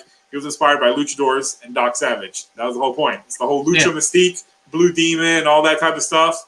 And then also the whole thing of Doc Savage. Isn't Bane like Cuban or from the islands? He's from South America. I think he's half Spaniard. I think it's supposed to be his father is from Spain and then his mother is from South America. Something like that. But he is, because there's a whole controversy with Bane on Gotham, the TV show. The Gotham TV show, and then people were like, hey, he's not a white dude. And then Graham Nolan came out and was like, no, he is not. He is supposed to be South American. He is, hence the lucha mask. Hence he's Hispanic of some sort, yeah. Yeah, so he's like, he's not supposed to be a bland. Even in Batman the Animated Series, he had an accent. Yeah, he's supposed to be South American and all that. Yeah. So I think, but they have to get the right director because I'm like, Bane with his crew being a sort of anti-hero, being an anti-hero, Robert Rodriguez would be good. Being an anti-hero, wearing that lucha mask, you know, two-fisted adventurer, you know, that is a great type of character. Speaking of DC, oh boy, I'm excited for this. What you excited is that? For? I can't. Oh, the Batman animated series, 6 issues, 6-issue miniseries. Paul Dini, and then Ty Templeton, and I'm also excited for this. Interesting. I think every Death Metal. I think every issue of that animated series is supposed to be a done-in-one story covering a different time of what we missed that's gone on so far. Like you're supposed to get Red Hood, which I was telling Randall. They took Jason Todd's second origin, you know, post Crisis on Infinite Earth's origin, and they just threw Tim Drake's name on it. So, like, what are they going to do for Jason Todd's origin and the Batman animated series comic? Throw his original origin pre-Crisis on there? I mean, I was like, that doesn't make any sense. Look who's doing the Jorge Jimenez. No, the variant cover, Dan Mora. Oh, nice. Yeah, I saw that. Dan Moore's doing it. Dude, it's gonna be awesome. I'm gonna read it all. I'm gonna get issues, get the trade. I was telling people last year how Dan Moore's art was on fire, and nobody paid attention. I was telling Monty Moore from Power Rangers. Now he's all over the place, and I'm so proud that that he is, because I really, really am a huge follower of his art. I have a very select few of artists that I like. Dan Moore is one of them. Josh Middleton is another. He's gonna be at MegCon. Yeah, all of Perillo's old stuff too. Perillo wasn't big until this year, until like semi 2019. So yeah, because he wasn't big at all not until towards the end of 2019. I'm gonna go to Middleton at MegCon and be like, hey man, we were gonna get some interiors from you. I know this cover work is lucrative, but come on, man, show me some interior work. So who are you guys excited? If you guys do go, who do you guys want to see? Who do you want to see, Marco? I'll tell you right now. I'll go down the list real quick. I think I'll go up to George Perez, shake his hand. I don't think I have anything I want him to get signed or anything I'm looking forward to getting signed from him, even though I should, because it's kind of like I should get something, you know. Yeah, because he said he retired and he wouldn't go to any of the red states on top of that, so or blue states or something like that. Yeah. So. But George Perez, I probably just, because I never actually met him. Yeah. John Romita Jr. I think would be cool. Super excited for Tom Grummett, as is obvious. Let's see, Mike Grell. I love Mike Grell's Green Arrow. So I'm excited about that. I get a lot more I like the newer people, but I tend to get a lot more excited about the older people, like John Ostrander. John Ostrander is going to be there. Like Suicide Squad. Come on, man. Umberto Ramos is going to be there, but I met him at I think C2E2, and I have a friend who's really good friends with him. So, it's and let's see who else. Tom Taylor, I'd love to meet, because Tom Taylor's killing it on his Suicide Squad book. I think only 2 or 3 issues have come out so far, but it is hands down probably the best Suicide Squad book since John Ostrander's Suicide Squad book. I've been telling people that too. It's like the first issue grabbed me. This third issue surprised me. It literally surprised me. I was like, I can't believe that they did that, and it caught me off guard. It's just so good, and the artist, I forgot his name, but the artist is incredible. That work, the panel work. I was just it's like chef's kiss. This guy is just too good. I was just blown away while I was reading that first issue. I was like, everybody should be yelling from the top of the mountains about how good this Suicide Squad book is. So him, let me see who else. Joyce Chen, Art Adams is going to be there too. I found out, he was at New York Comic Con last year, but I didn't really have anything from him to sign or anything. I'll probably just go this year and just say hey, because I've always been inspired by his work back when I was an artist. I got to point something out. Let me see who else. Graham Nolan, because I love Graham Nolan. Graham Nolan's got this great comic book, creator-owned book called Monster Island that they did a Kickstarter for, and then they did a Kickstarter for the sequel. It's very great. I'm a huge fan of pulp and old two-fisted Man of Action books, cool. Comics, stuff like that. Again, influence of my dad. And I just love that stuff. You'll fit right into the comic community, man. A lot of the guys like that stuff too, man. So listen to this lineup. Written by Marv Wolfman. Interior artwork by Dave Cockrum and Klaus Janson. With a cover by Steve Lealoa. Book came out in 1980. This is 30 years old. With all that talent, you would think that this book would have been huge back in the day. It's a 40-cent comic book. Once again, it's another part of my 9.6 collection. Boldly going where no man has gone before. Nice. Motion picture. It's a silly motion picture adaptation. But when you hear that lineup of Dave Cockrum and Marv Wolfman and Klaus Janson, it really makes you go, ooh, what book is this? It was a Star Trek book. Simple as that. Isn't there Simple. like two? Isn't there two adaptations of the motion picture? There's one from DC and one from Marvel. The actual motion picture one? Not that I'm aware of. I know there's a Marvel, and then there's a Marvel movie special, which is a big magazine. Yeah, those movie specials are worth.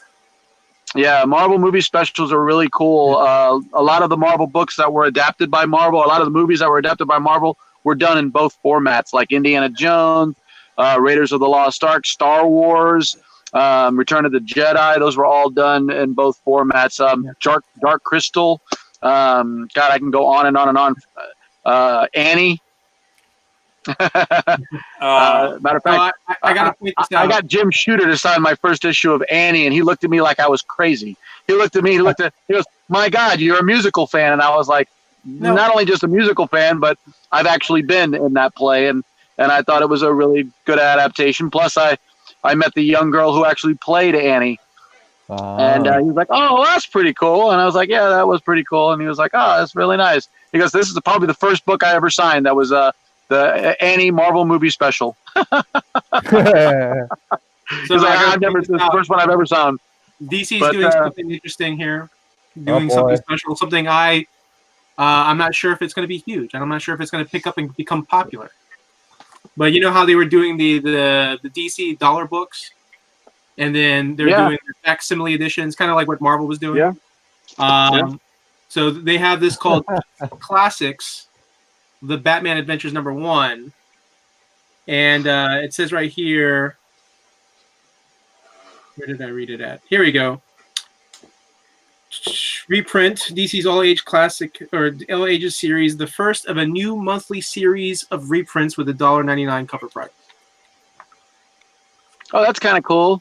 And they're starting with Batman Adventures #1. So it's facsimiles with a different name? Pretty much. That's what it looks like. Well, no, because they're in between, right? So you have your dollar comics, which is $1. Those are reprint. Then you have your facsimile editions. The reason they're called facsimiles is because the same ads that were in the original books are in the facsimile editions. This one I don't think is, this is basically a different version of it's a facsimile without the ads in it. It's kind of like DC's 80-page Giants. There's a lot of reprinted stories and so it's just a reprint without the original ads. Right. Yeah. A lot of reprints are sort of like one shots, but they're saying that this is going to be like a monthly, like ongoing thing. So That's they're just cool. re-releasing the book. Yeah, re-releases. For $2. So pretty much it's when they had when that book blows up, if Dan Didio is still around, he'd be like, "Why are they reading these old books?" It's like this right here.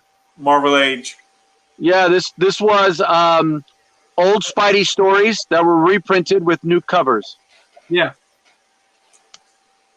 I actually had those. I might still have some in my storage unit. Yeah. It was a great way to catch older books. I wanted to point out William Cialos. Graham Nolan does that comic strip Sunshine State, which is set in Florida.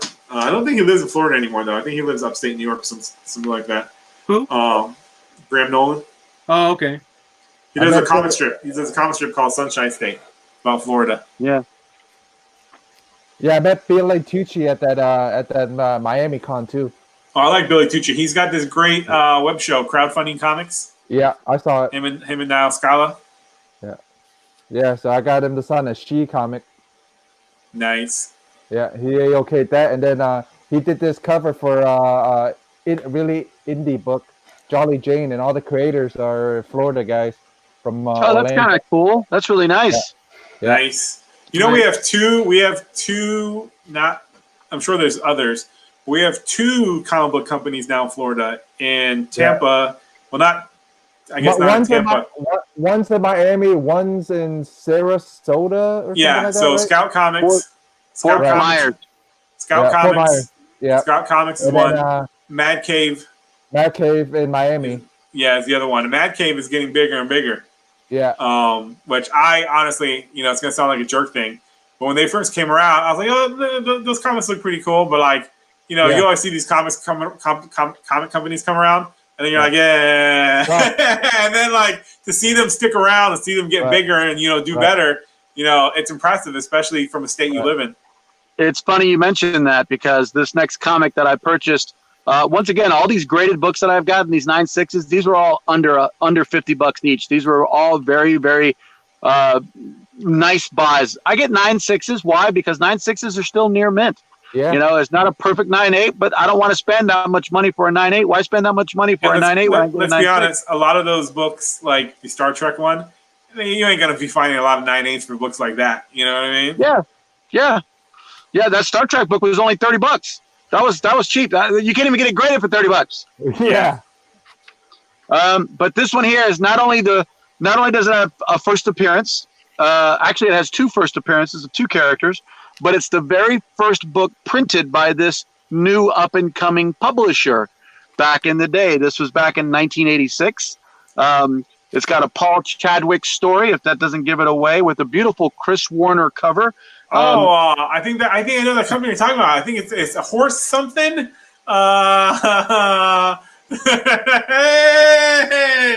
Dark Horse.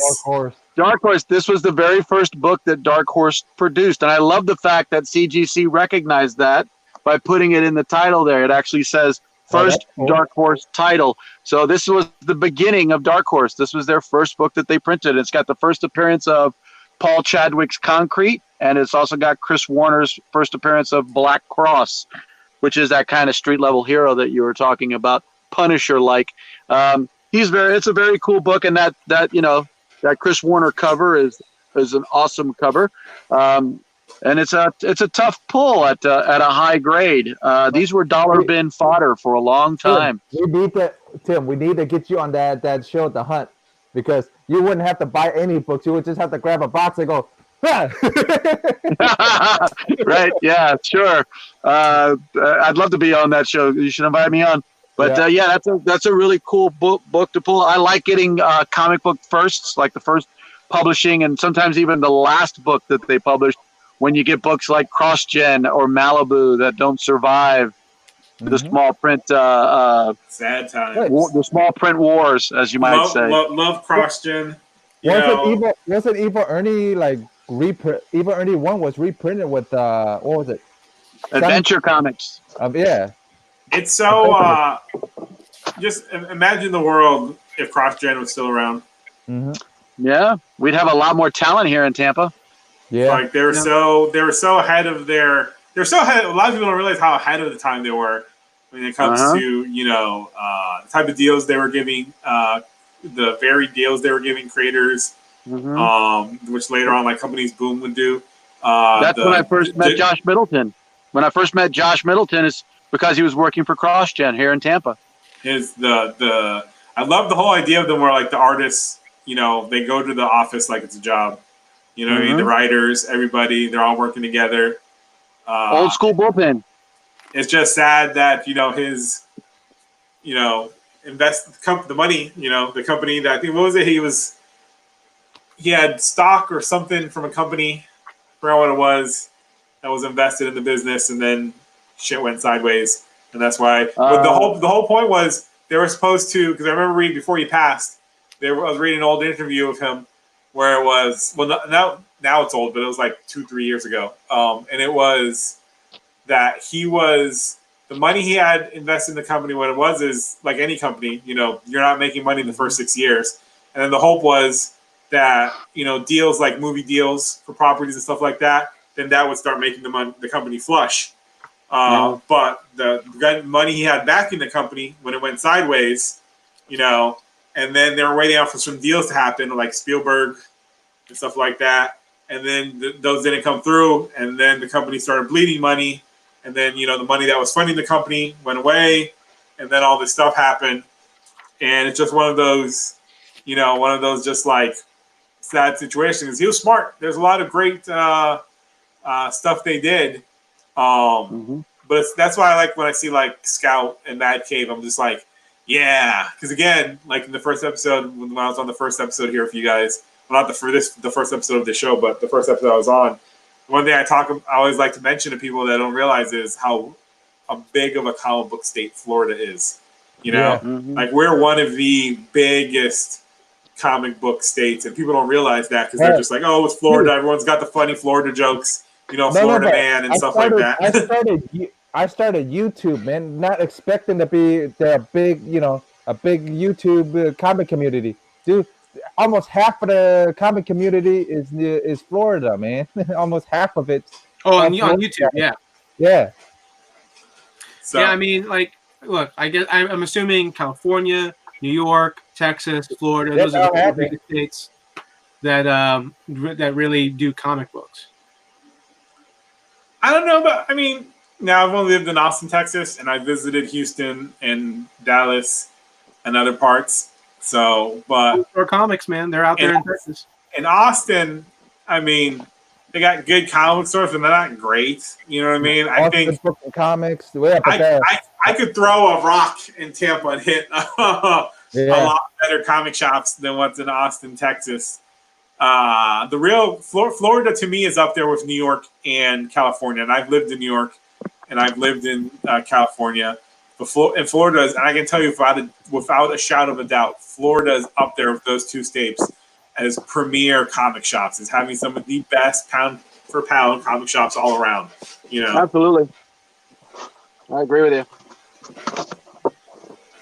you know, we don't get enough credit, even though a lot of people think we're just a bunch of crazy people doing crazy things.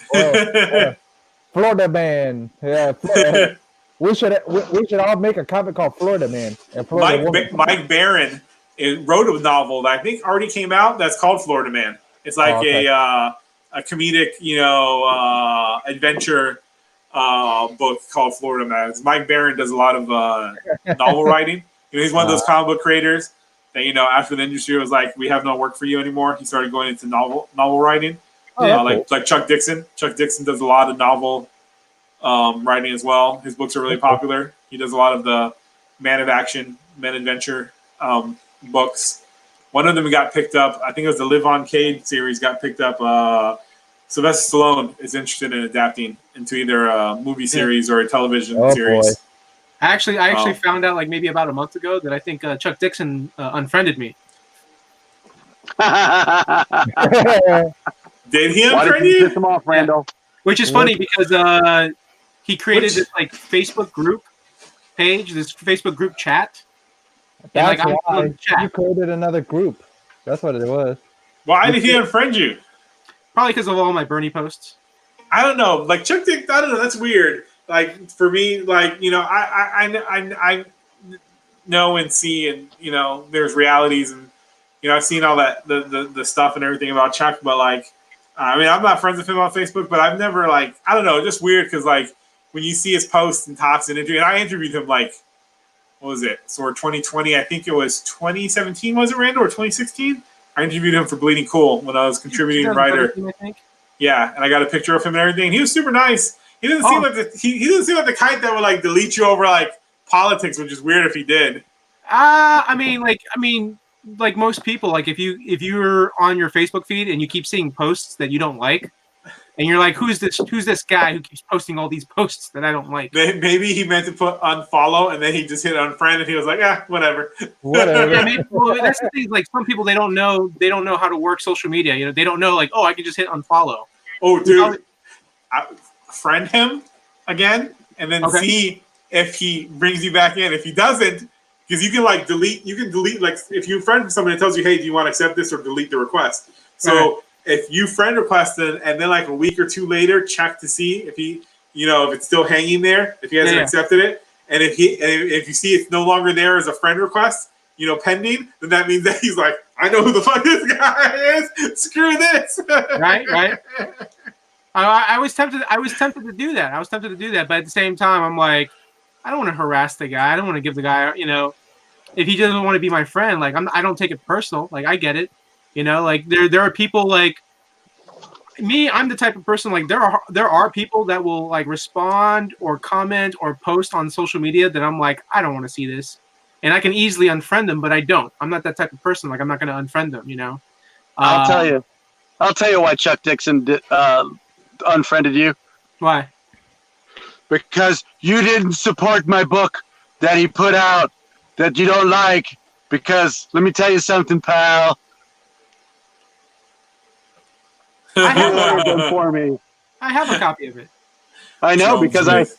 I ordered those from you. Yeah. That is a Chuck Dixon book. Yeah. You didn't support the Trumpster, and then he decided to just axe you, just cut you out, like the fat on a steak. Well, Just the funny cut you off. thing is that actually, here's the funny thing too. Like, there's a lot of people like in this Facebook chat. There's a lot of people that post up like jokes, memes, and stuff like that, and you can tell like every person in that group page appears to be hardcore conservative, like hardcore Republican, and they are just like joke after joke after joke on like people who are obviously Democratic or liberal or whatever. What is this group? Is it a comic book group? No, it's not a group. It's a chat. It's literally like a group chat. He created a group. He created it. He used it to I think promote like a Kickstarter or promote something. Oh. And then like, because I would see people leave because there's people that would just continue like making messages and chats, and people obviously didn't want to keep getting the notifications, so they would leave the chat. They would leave the group chat. Me, I stayed on. And so like when I get like when I see people posting in there, I'll jump right in. I'll see like, oh, what did they post? Oh, okay, cool. So I think it's funny that I'm still part of that chat, but Chuck unfriended me. So it's like okay. That's just hilarious. I mean, That's I the don't. point. I wonder if like every once in a while when I comment in the chat, if he like looks at my comment and he's like, "What the hell is this asshole still doing here?" I don't talk about politics on social media anymore. Not because I don't care. Like a lot of people feel like if you don't talk about it, they're like, "Oh, you're apathetic." It's like no, because why do I give a fuck about talking to people that don't pay my bills and that I won't know 10 years from now? Right. I always tell people like, "Are you going to know that person 10 years from now? Who gives a fuck what they think?" Right. You know what I mean? Yeah. So like, I don't need to talk about people that either have the same one. I don't like doing circle jerk conversations where I'm like, "Did you see what happened?" It's like me and everybody has the same opinion as me. You know what I mean? So why am I going to have that conversation? And two, it's just boring because literally when you do get into an argument with somebody, they don't sit there and go, "You know what? You're right. I was wrong." I was like, "Oh my God, you made me see the light." It's I mean, especially on social media and on the internet, it's constantly people. I have no problem with people voicing their opinion. No problem at all. If somebody is a Trump supporter, I don't have a problem with it. You know, like I treat them. Did he just point to? Sorry. Did he? I can't point to right there, right next to Randall. Yeah, I don't have a problem with it. You know, like we live in a world where I think people get so upset and so butthurt over the stuff that they forget, like, hey, it's okay to disagree. It's okay to disagree. You know, I mean, I look for the things that we do have in common. Like we love comic books, we love stuff. Great. We love Trump. No,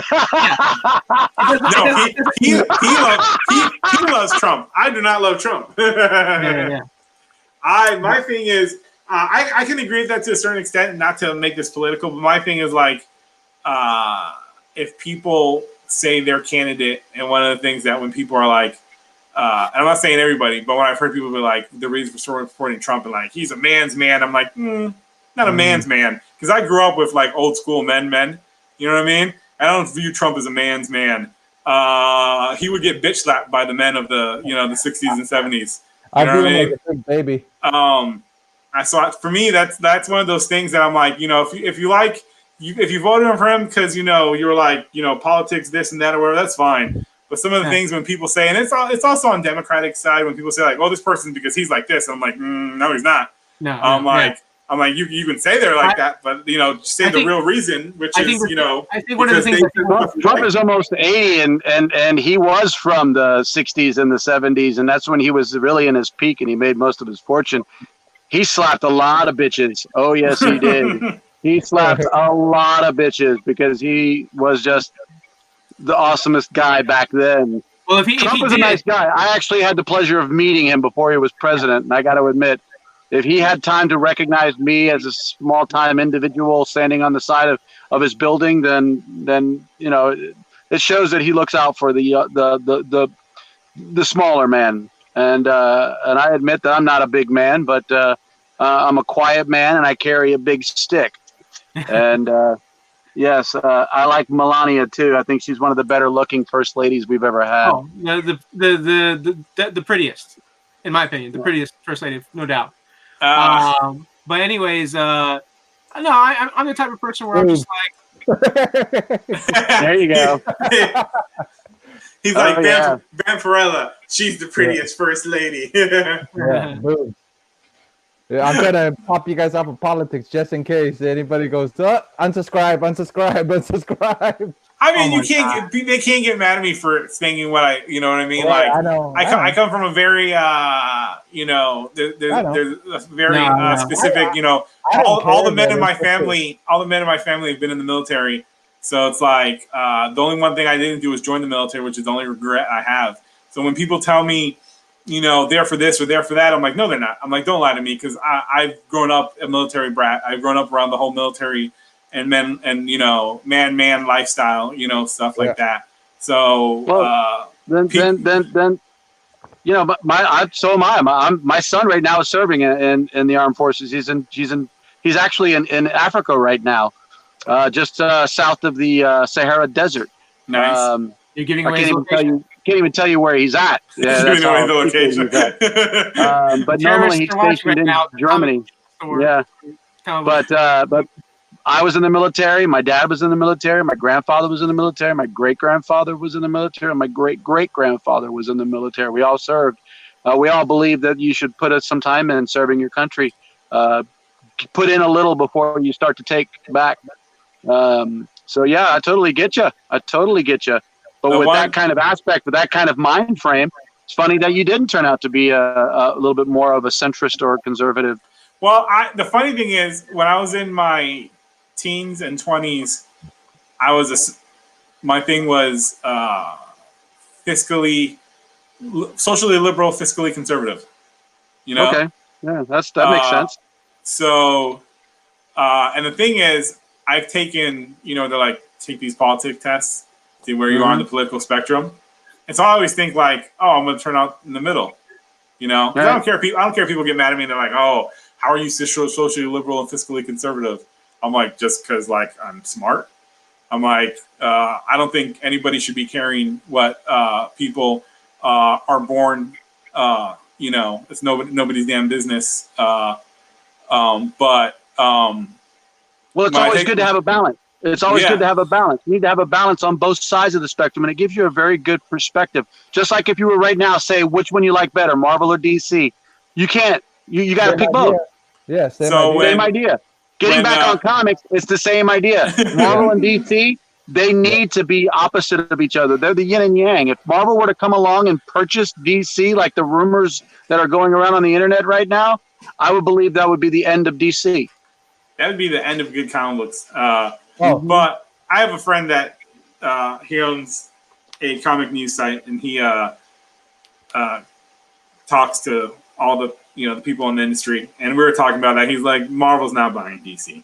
He's like, DC is a profitable division for WB. He was telling me, he's like, they make money, and he goes, and it's a IP farm for WB. They're not going to turn away their IP farm. It's the easiest.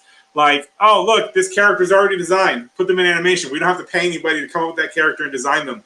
Throw them in animation, throw them in live action. You're forgetting it's not about DC or Marvel. It's about AT&T and Disney.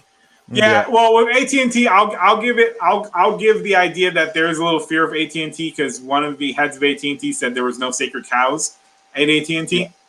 So he's like, we don't have sacred cows here. So I'm like, okay, if you don't want DC, just sell it. Sell the company to somebody that wants it. Don't sell it to Marvel.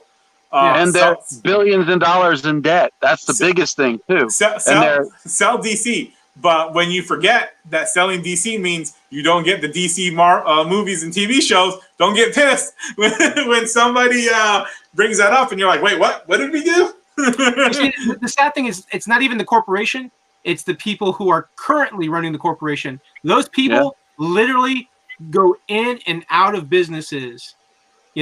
Like you'll have a CEO over at ABC. They leave ABC, they go to CBS. Then they leave CBS and they go to NBC. It's like a fucking like a rotating. But they're all jackoffs. They're all jackoffs. The It'll be daughter. the stockholders. The stockholders will say, "Look, we need to start seeing some profits. We need to either, if we don't start seeing profits, we're going to replace our seat members." And these big corporations aren't going to have the same people that are in charge anymore unless they start showing something in the black. And by trimming the fat again, I can definitely see AT&T going. Yeah, I would be surprised if AT&T was like, "Hey, we need to start, cutting some costs here. We need to start making some money from DC. How do we save money? How do we make money at DC? We fire somebody who makes a lot of money at DC." That's a drop in the bucket. I mean, what Dan Didio made. However, the man who started DC Comics, his granddaughter, she came out about the whole Dan Didio firing, and she was like, "That's disrespectful." She's like, "My grandfather would not have ever done that." Yeah. She's like, "That is poor business. That is corporate 21st century garbage business." Yeah. She's like, "That is not the way that should have been handled. That is just a poor showing all around." And I agree with her. I mean, like the way they did all the work that he's put into DC. And the way they did it is just said you're a commodity nowadays. Yeah. And honestly, people shouldn't be a commodity. I understand you got bottom line, but bottom line shouldn't be the be all end all. Nobody told AT&T and what's it called they needed to merge and take on debt and all that. They chose that. You know what I mean? A lot of people forget that these corporations have choices, and they realize, oh well, if we merge, we're taking on this debt, blah blah blah. That's debt that we're gonna have, and that. But it's like, well, you made that choice. Nobody told you had to. You're so obsessed with beating Netflix or beating Disney. You have higher ups in those companies and businesses that literally are trying to reinvent the wheel. And then after they reinvent the wheel, they want to patent it and make as much money and take as much credit as possible. And it's like, sorry, pal, you can't reinvent the wheel. You can't turn around, make some changes in a comic book business and expect the comic book business to turn around and make double the profits. It's like those executives, like, when an executive is like in charge of a movie and they step in and they get involved in the movie, right? Like, no, let the writer and let the director make the movie. Oh, no. I want a giant spider. I want a giant spider in this movie. And look at him like, what? He's like, no. The story's great, but you need to put a giant spider. Like they want to be creative. They want to have their hands involved in the creative. Did you mute Randall? Randall just got muted. That's messed up. Randall's like, you know what? Screw you, Jeff. I'm off your show. Yeah, are you picking on me, man? I think you're right. I think there is some people that definitely are producers, love to try to be creators and want to create and meddle and try to become a director. A director's got their job. Producers got their job. They should stay in their own boats and sail the courses in the same direction. But they should stay in their own boats. Simple as that. Great example of what happened to former president of Warner Brothers. He got involved with Justice League. Yeah. Jeez, he got involved all the way from Batman versus Superman. I don't like it when you start seeing the same creator do everything. I don't want J.J. Abrams to be the creator of everything. I want J.J. Abrams to touch one or two things, and then he needs to take a walk, and we need to bring somebody else in.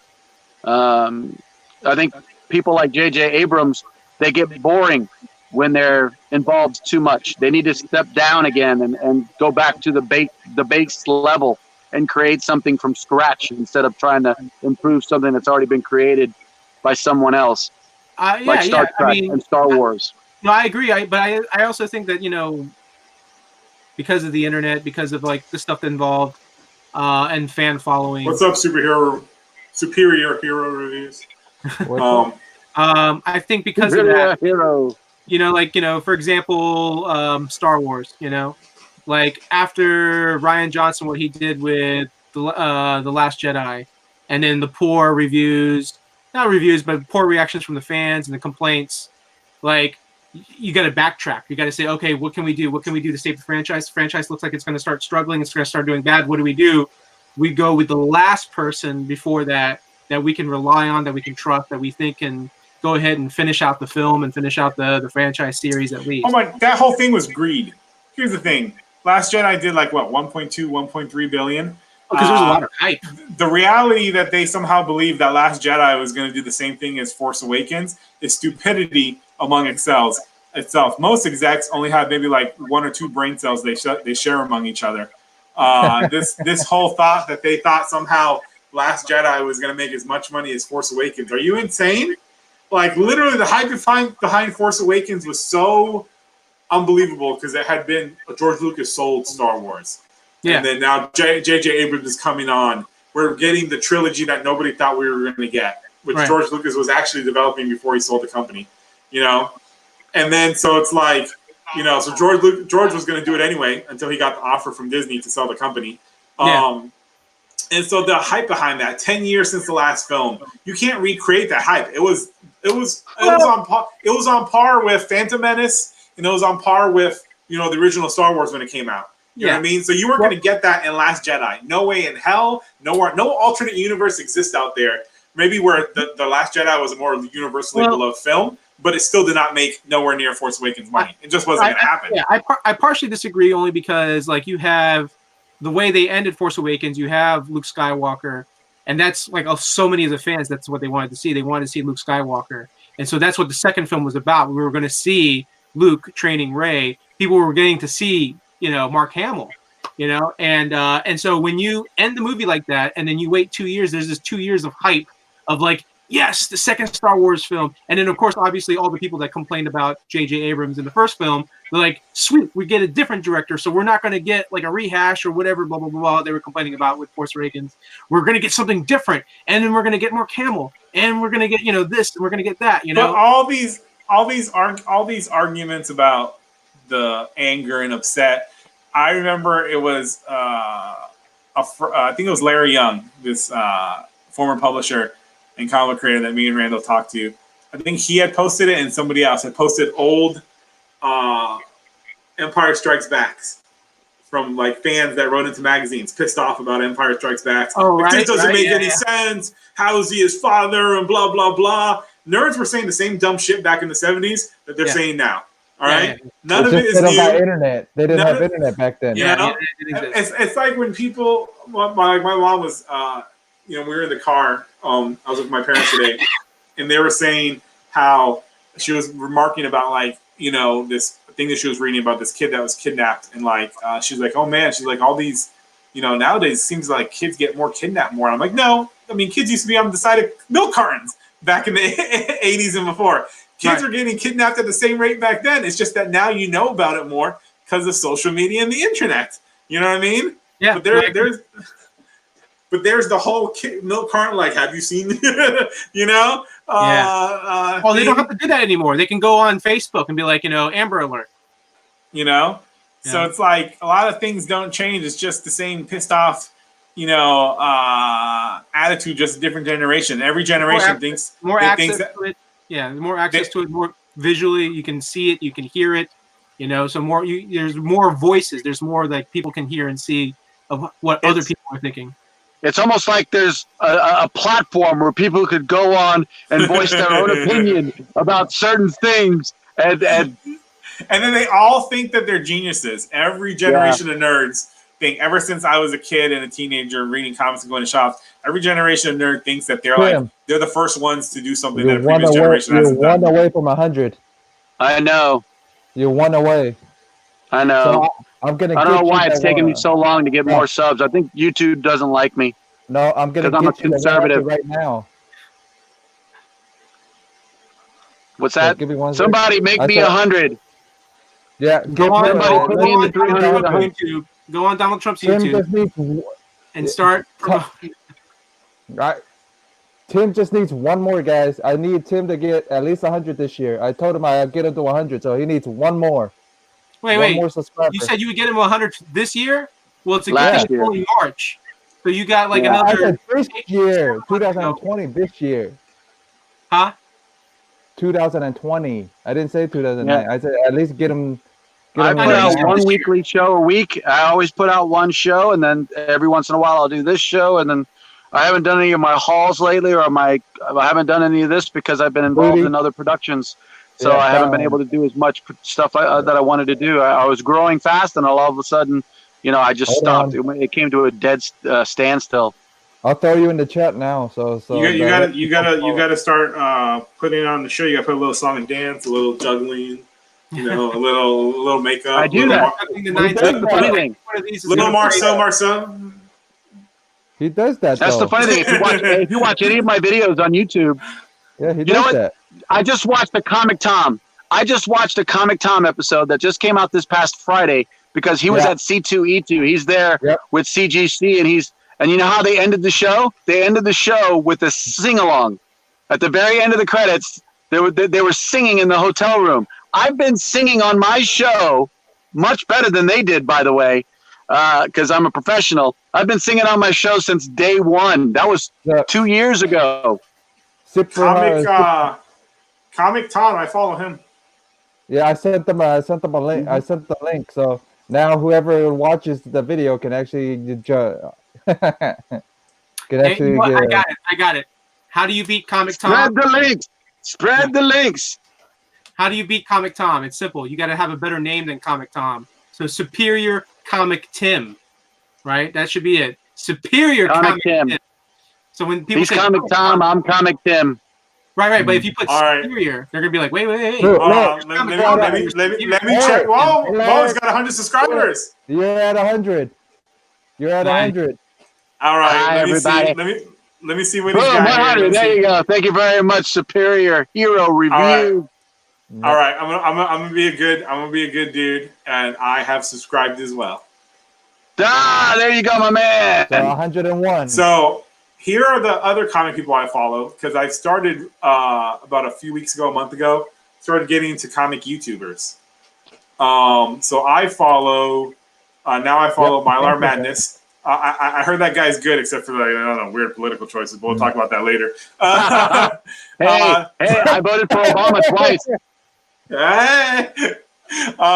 So I cartoonist KFab. I follow them. Yep, I do too.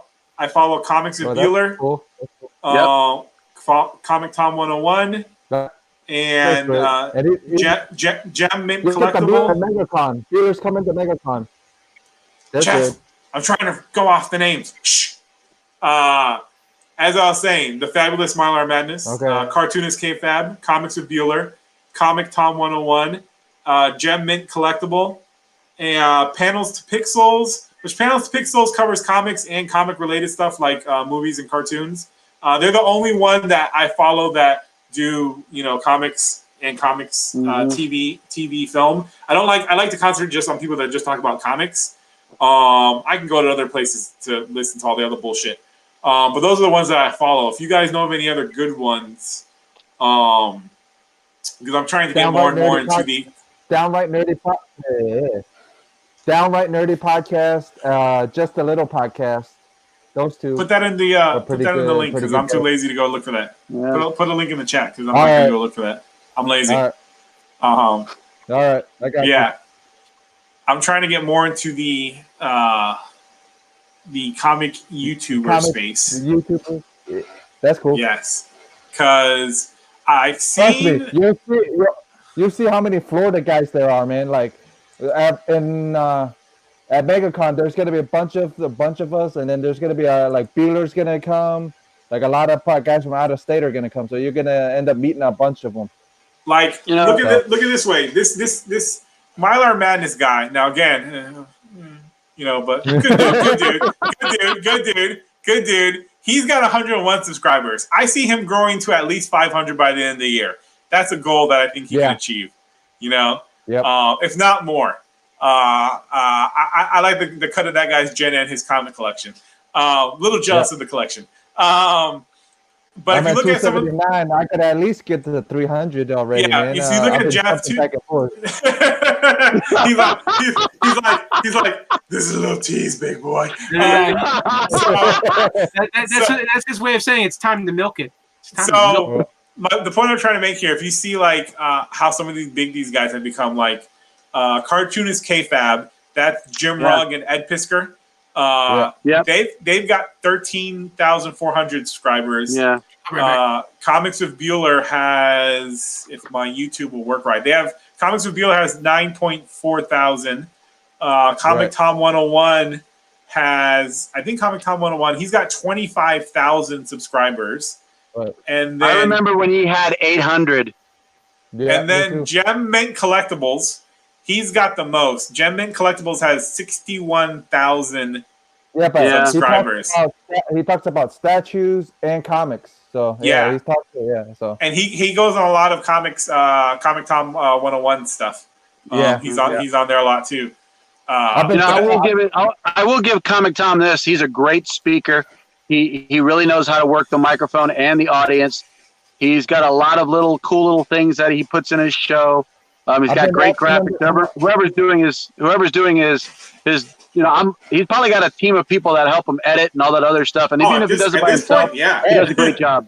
Hold on. After C2E2, I try to get a hold of him again to see if I can get him on here. So eventually we'll get him on Extreme Nerd Table. Eventually, Comic Tom on, and I'll get I'm subscribed to this Jeff Comic 813 guy. I don't know what his thing is all about. I don't know, what is this 813? That's weird. What the hell is 813? That's an area code. I think he might go somewhere, but who knows? I heard something. He's like the Cantonese king. But I'm like, how are you the Cantonese king? It doesn't make any sense. We'll see. There's only one, AKA the Cantonese kid. The Cantonese kid. There's only one. I haven't seen another one yet. So, but you do that from the comic shop you work at, right? You do that your show. Yeah. You should also do it from your spot right there that you have. I do. I got my vault shows where I basically crack open a box of comics and show people what's in it, or a thing of toys and show people what's in it. Well, we should do a live like this and have people, ask what they want to see, and you pull a box like this. I'd be happy to. Yeah. You know what I noticed? Yeah. You know what I think it is? Half of it, looking at your video, the lighting's good. You know what I noticed with a lot of these dudes that Comic Tom's 101 and all that. Because my lighting is shit. But what I noticed about those guys is that they got the light, the light rig set up to where it looks totally professional. They got production value. Absolutely. I totally understand that. But right now I just don't have the space for production value.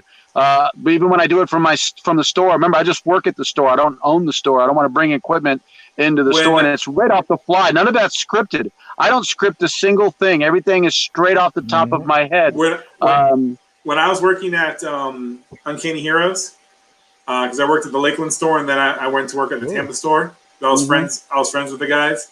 One of my things was in the Tampa store, because it was both sides of that space. If you guys ever been to Uncanny Heroes in Tampa, in the second space there was an office room, and our whole deal was we were going to get that room soundproofed, and then we were going to start doing podcasts, like YouTube podcasts, where we were going to film it, and then also, and so we were going to set up the table, and we were going to have boom, boom, boom, and then camera set up and all that. But then that whole thing. I think that was going to be you and Ivan. So that whole business went sideways because of details we won't get into right now.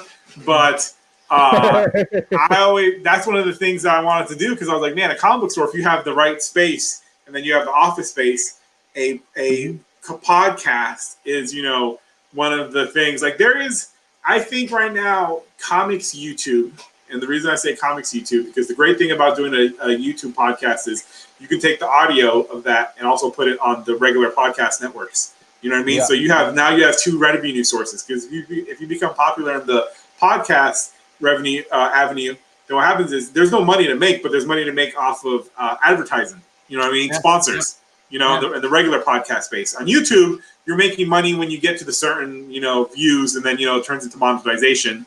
And then, that's how you make the money and sponsors on top of that. Yeah. But for me, comics YouTube right now, I think is still in its infancy. Because, if you look at guys like Comics Tom 1 and Gem Mint and all that, Gem Mint's got the highest. He's got 65,000 subscribers. But I think there's still a larger amount of space. It's not like YouTube when all these YouTube people started coming around, and but comics YouTube, I think is still, it's still a little pond that's still growing and growing. It's in its infancy. It's still little. It's still I think there's room and plenty of money there to still go around in that space for something to be done on a professional level with people. I know that down the road, if I have the money and I do get a store, I'm definitely doing a podcast. I'm definitely getting the equipment, setting everything up. Really, you don't need it right now, Rando. You can do it right now and just use this. Just use StreamYard. Here's the thing. I really do seriously think that something is going on with my algorithm, because I was actually doing this before Comic Tom even existed. Yeah. So it's just the thing about being consistent. It's about production value and getting people to advertising. And to be honest with you, I don't normally talk about my political preferences or anything like that. I don't want to ostracize anybody. And believe it or not, I'm a centrist. I'm very central. But I just like being in the controversy as well, and the controversy I lean right because it's fun. But I've been doing this for a long time. The bear. He sees the bear. He says, "Fuck it, I'm gonna poke it." Yeah. Myself. Yeah. Jim Mint. He's always in front of that omnibus collection. He's sitting at his table and he's in front of that omnibus collection. He's doing his unboxings or he's showing people what he's got. What's smart about Gem Mint, one of that I've seen that omnibus collection, which is made up of actual publisher omnibuses and then made up of omnibuses that he's had made. There's companies that will you can go buy the back issues and they'll turn it into an omnibus, or they'll turn it into an hardcover or a soft cover, which is what I plan to do, because there's a lot of books that DC and Marvel seem to not care about putting out, and none of them are looking at trying to do a on-demand trade. Like Warner has Warner Archive, where you can get movies on DVD and Blu-ray, and you just order it. Have you ever tried going on DC Universe to see if they have it digitally? I don't really. If you want to read it. I don't know. I don't want to read digital. I actually want to own it. Physical. This is my problem with digital, is it's taking physical ownership away, and you're basically just putting the power in the corporation and saying, "Hey, I just want to rent the product from you. I don't want to have it in my hands. I want you to have all the power. I don't want to have the power. The power is supposed to be in the people. Yeah. Not the other way around. And ownership gives you power, and it gives you the ability to go, hey, if someone doesn't have DCU and they don't want to get it, they can borrow my omnibus or they can borrow my trade to go read it. I can put a fan onto something. Yeah. And then you can hunt them down when they don't give it back to you. Yeah. Warner Archive is great because they have print on demand, DVDs and Blu-rays, and then they do mass product stuff also for stores. But Marvel and DC, I'm like, why aren't you doing print on demand? You're the companies that can do print on demand where the books look good, print on demand trades. So why aren't you doing that? Right. I don't care if I have to pay for a 12 issues of a book, if you're going to charge me $30 or $40, because at least I know I'm getting the damn thing, but since they won't do it, there are companies that will take the books and they do a great job and they will make it look beautiful and hardcover, softcover, whatever. And you have that. And Gem Mint, he's got those also that he's had made for his thing. But one of the things he talked about that I want to bring up since he was brought up again is that Randall should listen to Gem Mint, because he talks about that when you're a collector and you want to keep collecting, you got to have the money to collect. So he's like, there's always stuff that you can't collect just to collect. You know what I mean? You got to use your collection to help you get more collection or more stuff you want to get. So he's like, you can't be bound to ooh, I can't sell that because it's my precious, which Randall has a problem with. And I always tell him look, keep the stuff that really matters, get rid of the rest, because it's going to allow you to get more stuff and to fund the lifestyle that you want. My friend, time is the most precious thing in the world. No, he's a hoarder. He's not a collector. He's a hoarder. And it is time, my friend. It is time that I need to figure out those precious things. Dude, I have literally told you, let's do it. Come on, and you have more days. Now you have more days off to do it. Look, I just started getting these days off. Look at this man. Don't you have a kid that lives with you? Who? Not Randall, not Jeff. Don't you have a kid that lives with you or no? Yeah. Me? Yeah. Yeah. Yeah, I got a Yeah. kid, but This man's got a kid. This man's got a day job. This man still is able to keep his collection all beautiful and. I've got three kids. He's on performance enhancing drugs. He's got 3 kids. He's got 3 kids. The man was recently in the hospital because of legs, which I'm glad you're doing good, man. By the way, Thank you, man. Thank you. Yeah. You know, we were worried. I know you chimed in when you were in the hospital, and then you were gone for a bit. You know, you weren't on the show for a bit. Even Superpower Review is telling Randall the same thing. Look, watch. I'll show you now. Yeah, see. Learn to let go. He's got kids. He's got day job. The man is a hustler. He's out there working a variety of shows, working a comic book store, picking up comics, selling comics. Listen, everybody's different. Everybody's different. No, that's the limitations you give. Limitations you give yourself. Don't let me give tell you into something. your limitations. In the past 2 weeks, I closed a theater show. Yeah. Okay, where I was in it, where there was only 2 people in the show. It was an hour and a half show, and I closed that show. I was a pirate for Gasparilla Classic Saturday and Sunday early in the morning. I had to be there at 6 a.m. Plus, I worked 2 comic book store jobs. Right. Plus, I'm in rehearsals for a new play called The History of America Abridged. Right. And I also have a gig coming up where I'm playing what they call a tacky tourist, where I get to dress up like a tacky tourist. I actually tried out my shirt today. I was, if you came to the shop today I look like George Perez in my Hawaiian shirt. And I even talked the whole day. I was talking like George Perez. Hey, everybody, how you doing? I'm George. I'm doing this right now. And tomorrow, believe it or not, when I wake up in the morning, my day off, I got jury duty. Oh, geez. No, I tell you, I've dodged, and not to get off the things. I know Randall's like, yes, go away from talking about me. Go away from. No, we're still gonna talk about him. I've dodged jury duty so many times, and it's not that I don't believe in jury duty, but every time they called me for jury duty, the job I was working at paid more than jury duty, and I'm like, I'm not going to jury duty to then miss less of what I get paid, and then I can't pay my bills. So, honestly, I think they one time they sent something for jury duty, and I didn't show up. How are you not in jail? Right? I don't know. Like, I just basically, there's a number you call, and you can leave a message, and I'll just basically tell them the truth. I'll be like, 1, I don't have the clothes to go to jury duty. I'm not a slacks and collared shirt guy. I'm a t-shirt and jeans dude. Yeah. So, like, I don't have the clothes for jury duty. I'm not going to go waste good money on the clothes. Yeah. Like, I remember leaving these every single time I leave these messages. I don't have the clothes. I'm not spending my money to. 1, you ain't going to pay me what I make in my job to go to jury duty. And I'm not going to lose out on money and not be able to pay my bills. Dude, so I'm not going. I went to jury duty and I didn't get paid. First off, you can go to your first jury duty call in a jeans and a button-up shirt. I remember I had just graduated high school, so this was like probably 2002, 2003. You can go to your jury duty call, which is you don't get called. Sorry, I had to plug in. You guys there? Yeah. Your video is your video caught up or is it behind?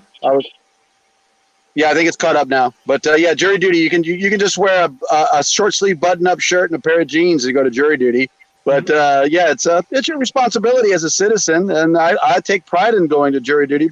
It's a pain in the ass. It doesn't pay. Monday's my day off. Yeah, so I lose my day off. It's not a big deal to me. Once again, and I was totally prepared. Just serving my country. I was totally prepared. I brought like a notepad with me. And I was like taking notes, I was like writing stuff to kill time. This was before smartphones, by the way. Going to jury duty without a sword, just sitting there for like 8 hours. You watched the Comic Tom thing, right? About the CGC thing where they said they tactile grade books, like they don't wear gloves to grade books. They don't wear they grade it by hands with no gloves. Yeah. Jeff is like, I haven't seen that one yet. Jeff is like, please stop talking about jury duty. Hey, you know what? Yeah.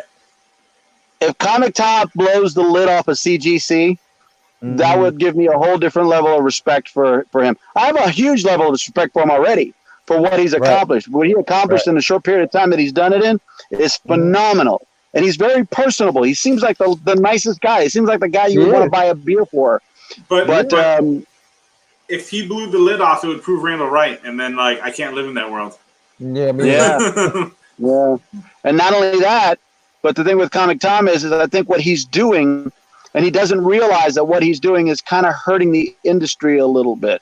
It's bringing speculators out into the world, and it's bringing us back into those early '90s where things were a little touch and go. We're starting to see a lot of signs here. I mean, remember when DC was the new 52 and they were publishing 52 titles? Mhm. Yeah. How many ongoing titles are they publishing now? 28. Did you see Comic Tom's video where he talks about he's like, I didn't watch the whole thing. I watched a third of it. Or maybe I did watch the whole thing. Where it's him and Gem Mint Collectibles, and they're basically talking about how speculators are not destroying the comic book market. He's like, comic book, Yeah, I saw that one. Yeah, and I thought some of the points they made were pretty some stuff I disagreed with, but he made a lot of good points where he's like, look, it's not speculation and collecting today is not the same as it was in the 90s, that helped lead to the downfall of the comic book market. He's like, it's different today than it was back then. Let me give you a different perspective. I work in a comic shop. Yeah. Do they work in comic shops? I don't know. If they, I work in two comic shops that serve two different clientele. Right. There's very little crossover of clientele in these two comic shops. There's maybe a 10% crossover where subs from one store go to the other store and vice versa. Right. Everything else, they're very, very strict. One's a very laid back store, and the other one is very left leaning. It's very interesting. I think for politics, I think I know that store. Yeah, it's I think it's Randall very used to much- own that store. I hate Marvel. I hate Marvel. I hate DC. All I want to do is have Black Mass books and Image books. I hear that on a weekly basis.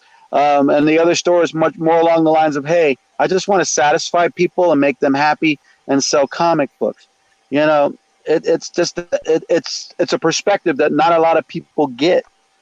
Being able to work, and I'm sure you've got a great perspective working at Uncanny Heroes and actually watching that company falter. Yeah, I worked Uncanny Lakeland and Tampa, and then 12 years ago. Yeah, No. didn't you work like at Heroes or something like that? No, that's a friend of ours, Ivan.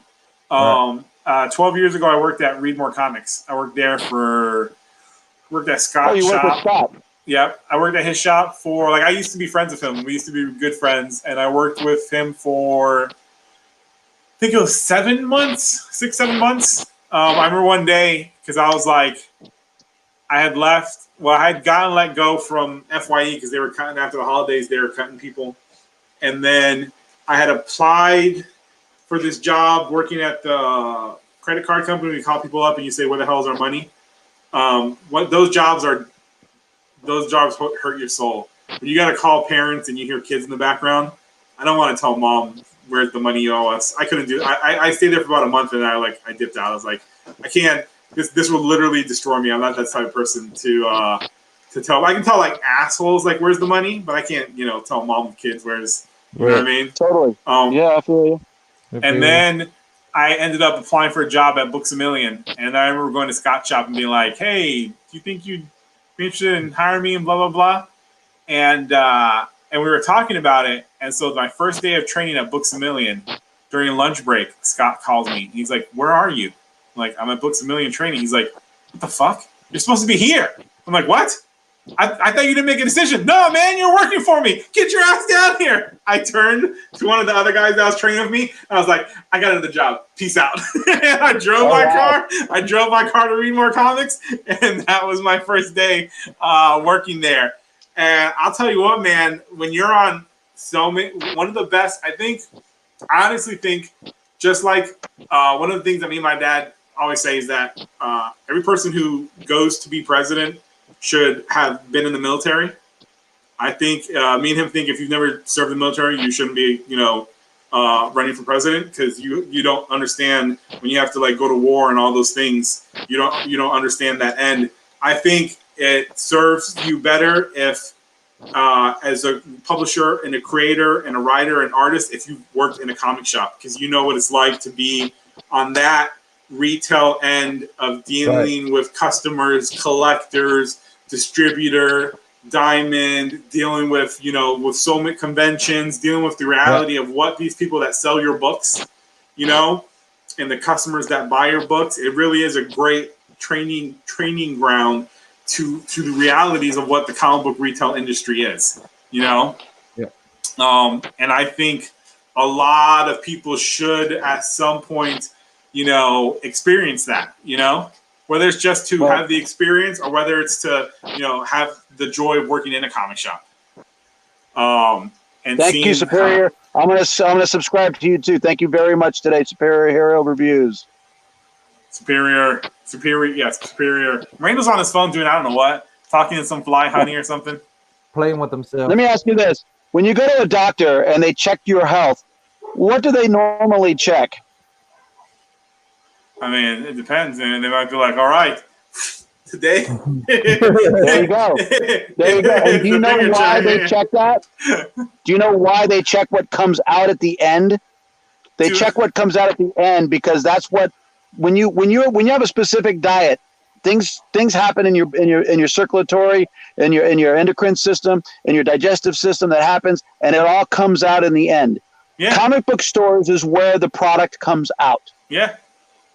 The health of the industry doesn't start at DC or Marvel. The health of the industry starts at the comic book shop that's willing to sell their product. Yep. That's why I love what Boom. I think Boom right now, they're the best publisher. I'm not saying in terms of content. I'm saying in terms of how they how they treat comic book stores, how they treat the business, how they listen to comic book stores. Like every comic book publisher should just look at Boom and be like, "That's the model we should be emulating," because they're doing it right. I agree.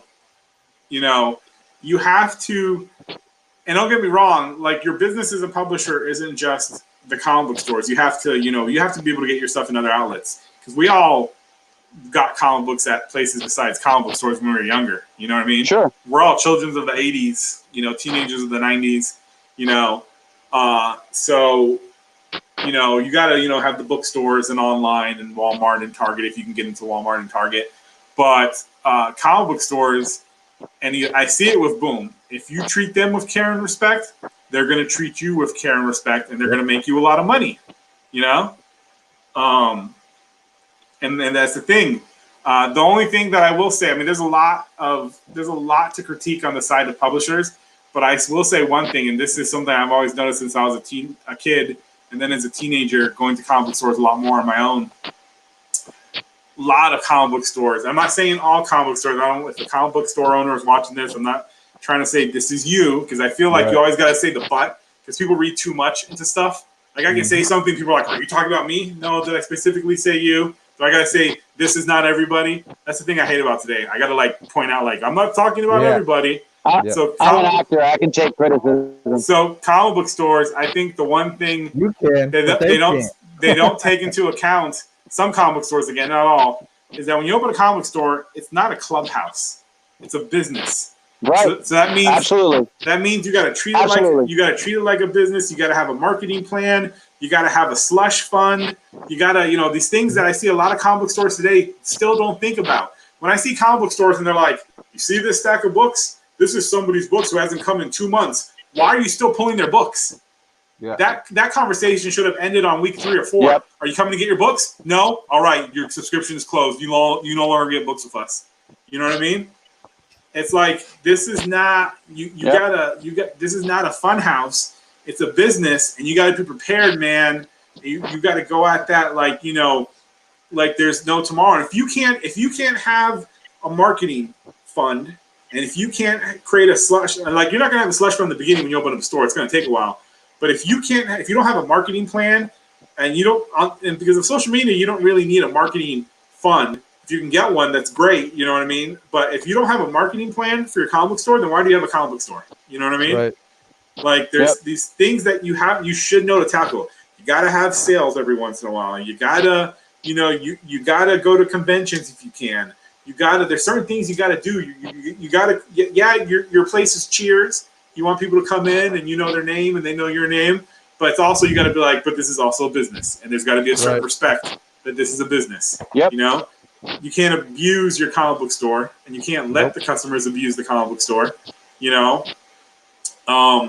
and that's the one thing that a lot of comic shops, they don't realize.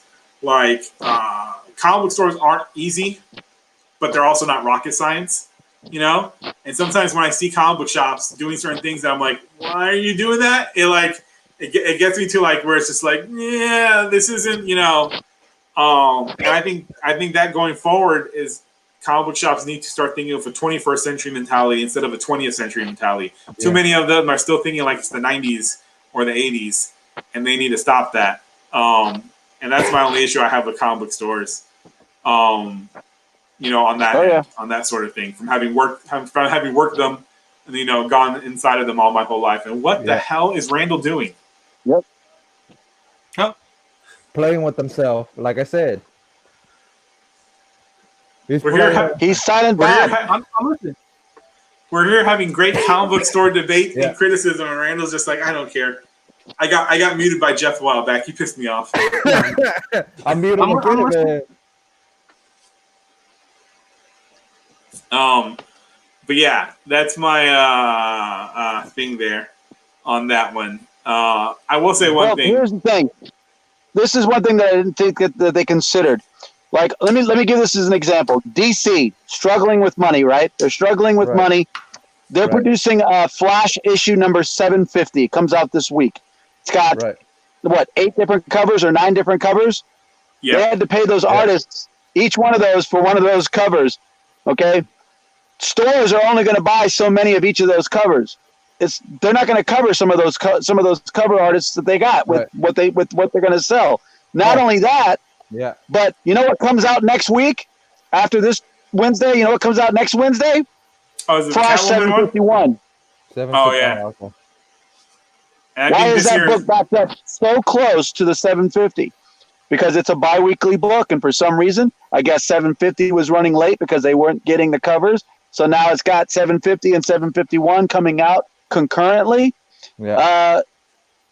Even people who love the Flash are going to say, man, that's a little, I don't know if I can afford that with all the Flash, and I'm on a Superman and an Aquaman. And but back in the day, we used to publish 1 comic book a month. Maybe it would be 2 comic books in 1 month, but it would be just the summer months. It would be June and July, or they'd have what they call assistant editors month or something like that, where they'd put an extra issue out. Or they would put an annual out, which is that extra issue you would get of that particular series for that month. That's it. When I mean that speculators are ruining the business, it's not really the speculators that's being created by the ones out there who are buying the books. It's the speculators who are pretending that the books are important. Mm-hmm. And those are your Comic Toms. Those are your, DC publishers who are saying, you read a previews. Oh, crack a previews open. This can't miss issue or this special first appearance. They make every book sound like it's imperative to buy, and it's not. That is true. If I was a comic shop with 750 Flash, I would have just been like, this is what I would have done. I would have been like, and they give you an impetus to know when it's coming out. I would have just told my subscribers, I would have had a signs up that said, if you're a subscriber, I'll get you whatever covers you want. If you're not a subscriber, then let me know if you want, whatever covers you want. Because when the book arrives, I'm only getting the regular cover and that's it. I'm not doing the multiple variants. DC can suck it. And that's fine. But what I'm trying to tell you is DC is going to lose money on that deal. And this is how they're going to lose it, because they had to pay for 9 different cover artists for a single particular issue that's not going to sell more than 40,000 copies, guaranteed. Have you seen the Jim Lee one? It's not as It wasn't interesting to me. I think it was an old Jim Lee piece that's been refabricated to look like a new Jim Lee piece. I wasn't. I expected more. I expected more from it. There's I think it's a Doc Shaner cover. I think it's a Doc Shaner cover that somebody was showing me that looked really good, and I was like, I like that one. I'm a big Flash fan. I wish Flash wasn't sharing, because they're doing the Catwoman anniversary this year. They're doing like another. I think it's like Flash, Catwoman, and like one or two more. Wonder Woman was before the Flash, thing. Wonder Woman 700 something Wonder Woman, and then Flash, and now Catwoman. So Here's the thing: when you've got the Joker 100-page special coming out or 80-page special coming out, you've got the Catwoman one coming out. There's some high rollers that are doing covers for both of those books. Then they've got Punchline being in the book. They're going to say it's going to be her origin. Yeah, before I forget, the Catwoman. What was it? Jay Francis, the guy I interviewed, they actually did a cover for it. Francis, yeah. The thing is that these people that they're paying to get these covers done for, they're paying a lot of money for these artists to do these covers. Yeah. Will the book sell? Absolutely, it would sell. But it's a $9. It's probably going to be a $10 book. When you do the math, by the time all is said and done, there's not going to be a lot of money made on the book. Even though there's going to be a lot of copies sold, not a lot of money is going to be made when it comes to printing, shipping, the size of the books, discounts given by the actual comic book store, and the overall cost it costs to make the book itself with the different artists and the different covers and the different. Every time they go to print another book, that's a different expense. It's costing DC a lot more money to print the damn books than it is for people to actually buy them, even if they buy every single copy that comes out. Randall, there's just not that many people buying. It's they're lucky if they're lucky if they break 60,000 copies. Randall offered 80,000. Randall offered to do a cover for them, but the problem was he wanted to do a nude cover, and they were just like, we don't want to scare people. But Jay Francis did the Catwoman, and it's not even what was it? It's not even from DC. DC didn't ask. It was actually store exclusive that asked. Dude, they spent all of last year doing the Catwoman Throughout the Ages covers for the Catwoman book. Where every month was an Art Germ cover of different era of Catwoman. Well, I don't need a Catwoman anniversary book. Like, I like Catwoman, but I don't like Catwoman that much. She does not deserve an anniversary book. When you start getting into exclusives per store, this is a store that makes a deal with a specific artist, and they pay for that artist to make that cover for them, and then they go through DC and the printing company that DC uses for that particular issue, and there's some sort of agreement there. That there's probably another overhead cost there. Right. So what are they actually making on that book to have that exclusive? Yeah, they might sell that exclusive for $65 a pop, and they may print 800 of them, but I guarantee you'll find them on eBay for less than what they spend on them. $50 to $60, depending on if it's a con exclusive. Con exclusives are like $50. So, yep. I've seen con exclusive dip down their original price all the time. Yep. Randall, no matter how much you stare at it, it's not going to get bigger. Right? Yeah. he prays. He's like, baby Jesus, just make it a 6-incher. I'm just asking for 6 inches. And Marco, but I wanted to thank you for some of the ideas for the questions for Jay Francis. Oh, no problem, man. Anytime. Did you watch the interview? No, not yet. I'm not because I don't want to, but I just I'm one of those people that when people are like, "Oh, did you do this?" and I'm like, "Oh yeah, I forgot." I'm just very bad at that stuff. No, yeah, but Jeff, when you ever do an interview with somebody, first thing you got to remember is say their name right. Yeah. And the first thing you got to say is you got to ask them, "How would you like me to present you?" Right. Did you say his name wrong? Let them tell you how they want to be presented. Twice. Because I don't know if you saw it or not, but when you first said his name, his eyebrow raised. Yeah. Oh, Jeff. It wasn't purposely. You know what I mean? It was. I understand. Yeah. I'm trying to teach you. I'm trying to educate you. Yeah. I've done many an interview with people. I used to, work for a small network here, and you always ask the person that you interview, "How would you like me to present you?" Tell me your accomplishments. Tell me the things that you would like me to point out. What current books you're working on. And make sure you know how to pronounce his name. Now, Right. now, when I become a bigger name in the biz and you interview me, I like to be known as Big Daddy Cool. All right. Right? Randall would like to be known as Fly Fat Ass Fly, or as the wee one. The wee one. The wee man. What was I gonna say? God damn it! I was gonna say something. Oh, You could call me Comic J. Comic J is in the house. Comic Jesus. no, he's like I'm. Yeah. So I don't know if we. I'm the I don't think we patron talked about saint of the this. floppies, baby. I don't think we talked about this, but did you guys see that article? I think it was an ICV2 article. It might have been another article from another company where it was I think it was ICV2, where it was basically talking about, and it scares me a little that it might be a boom. I hope it's not a boom. I hope it's not a boom that's going to be short and then bust.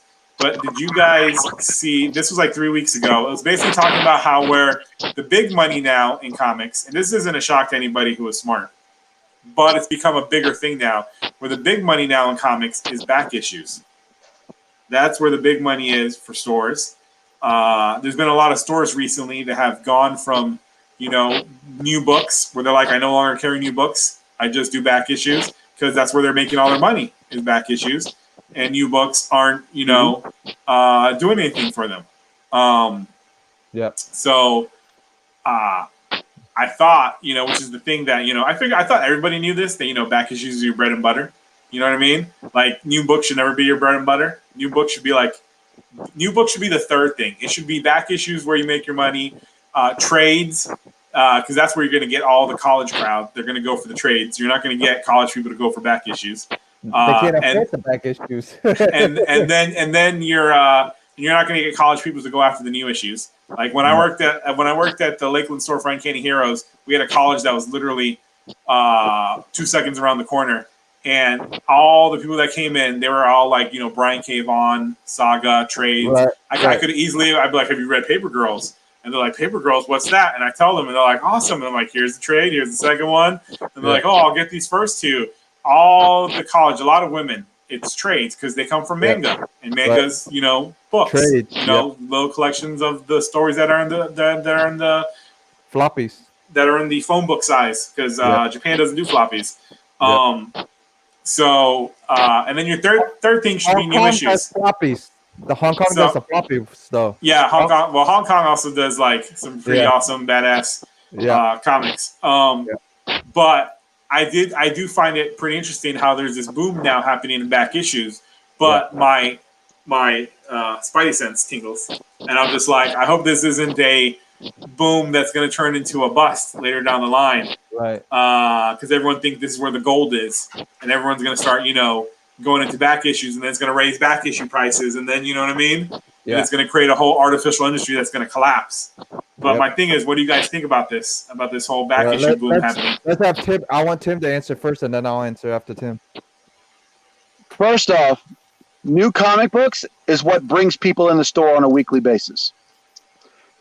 You get people coming in on a weekly basis to buy their new comics. You need that traffic because they bring their friends, they bring their crew, and they'll end up buying something else either on the new rack or in the back issue bin. The comic book shops that are being vintage comics where they're just selling back issues, remember what they're preying on. They're preying on people who used to collect comics and just want to get rid of them out of their house. And they don't pay top dollar. I don't know a single comic book store that pays top dollar. They can't. They pay probably maybe 20 to 30% of current value. You know what the current value of zero is? Zero.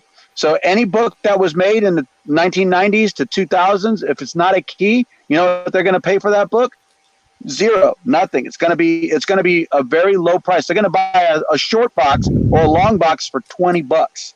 That's it. I mean, that's nothing. They can turn around and they can sell that whole long box for $1 a piece, and they'll make $300 off of that $20 investment. That's a great return if the books sell. But one of the things I noticed, all depends on what's going to be needed. one of the things I noticed when I was So what do we got here? I'm sorry, Marco, I don't mean to interrupt you, but what do we got here? We got this company that tells you, oh, hey, you know what? These are the back issues that you should be looking for. Here's the key issues that you should be looking for. We've got a company that's going through the entire backlist of comic history, and they're pulling out every minor key, every first appearance, every death, every first artist, everything like that. They are putting it into the minds of the consumer that this is what you need to go back into those archives and buy. Is that a good thing? Yes, that's a good thing. That's not really speculating. That's educating. What's speculating is the new books that they're saying that's coming out. That could be a good thing for comic shops too. But be honest with you, it kind of like if you watched Comic Tom's the top 10 list this past week there at C2E2. Half their books were from the convention they were at. You can't tell me they're not advertising for the convention that they're freaking at. Right. Those books have a limited print run of 500 copies. Who's going to buy that book unless you're at C2E2? I'm not watching Comic Con if I'm at fucking C2E2.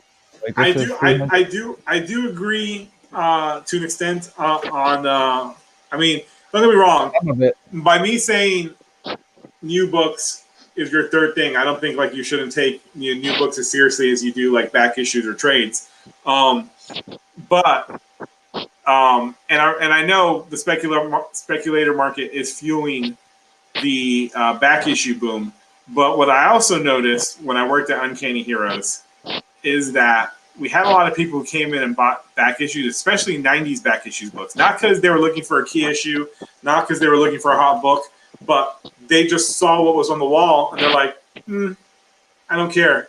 And then they were like, let me go read these books that I enjoyed back when I was a teenager, enjoyed back when I was a kid, enjoyed back in my early 20s. And that I see that's been a huge growth of people who are buying books because now they can afford it. Now they can afford to get all the books that they didn't read because, nobody read every single comic book back when they were young collecting them.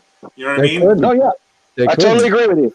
Agree with you. But so now the industry there's an audience that's not being fed into that rather go read the old stuff. They rather go read books in the 90s. They rather go read books in the 80s. Maybe they weren't reading comics in the 2000s because they left in the 90s after the speculator boom and the crash. And they were like, wonder what's been going on. Let me go read something from the 2000s or late 90s, or let me go read the stuff that I didn't get to read everything of when I was collecting comics in the 90s or the 80s, and they're buying this stuff. And for them, it's not about buying the hot book or the collector book. It's about buying a book that they know they'll enjoy, because they see the comics being put out now, and this is not a critique on it. For me, just to say, this is not me critiquing the industry that's putting out books. This is just me saying that there's something that's missing, and there's an audience that they're not serving. If they're willing to go read old books, if they're willing to go make facsimiles and dollar comics sell like crazy, there's something that the industry is not tapping into. Right. And it's creating this boom of back issues because a lot of people that are buying those back issues aren't speculators, aren't collectors. It's just people who want to read damn good comic books, and the industry isn't giving them what they want. I think that's a big issue. I agree with you there. I agree with you there 100%. Like I said, I agree with you that new comics shouldn't be your bread and butter. They shouldn't. It's a small really should have. But what those comic books do is they bring people into the store on a timely basis. They have people who return because they're coming for their books. Randall, did you fall asleep? Those people bring in other people. It brings traffic. Anywhere traffic exists will continue to have people flow in because they'll just be curious what's there. Hello. I'm the only person alive. Freeze? Hi guys, I'm the only person on me. Yeah. Yeah, we can hear you. Your picture's frozen. Yeah. Oh, okay. It was freezing and then skipping and then freezing and then skipping and then it froze.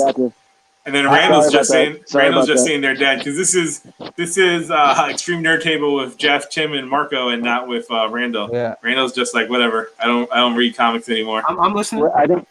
I I think Wendell So, what finally, do you finally think, having the Wendell, of all cholesterol level go up. I what do can't hear you what? what do you think of the whole topic we're talking about? Your point of view. I mean, a lot of the stuff that you guys are saying, I agree with, but I think it's complex. It's complex.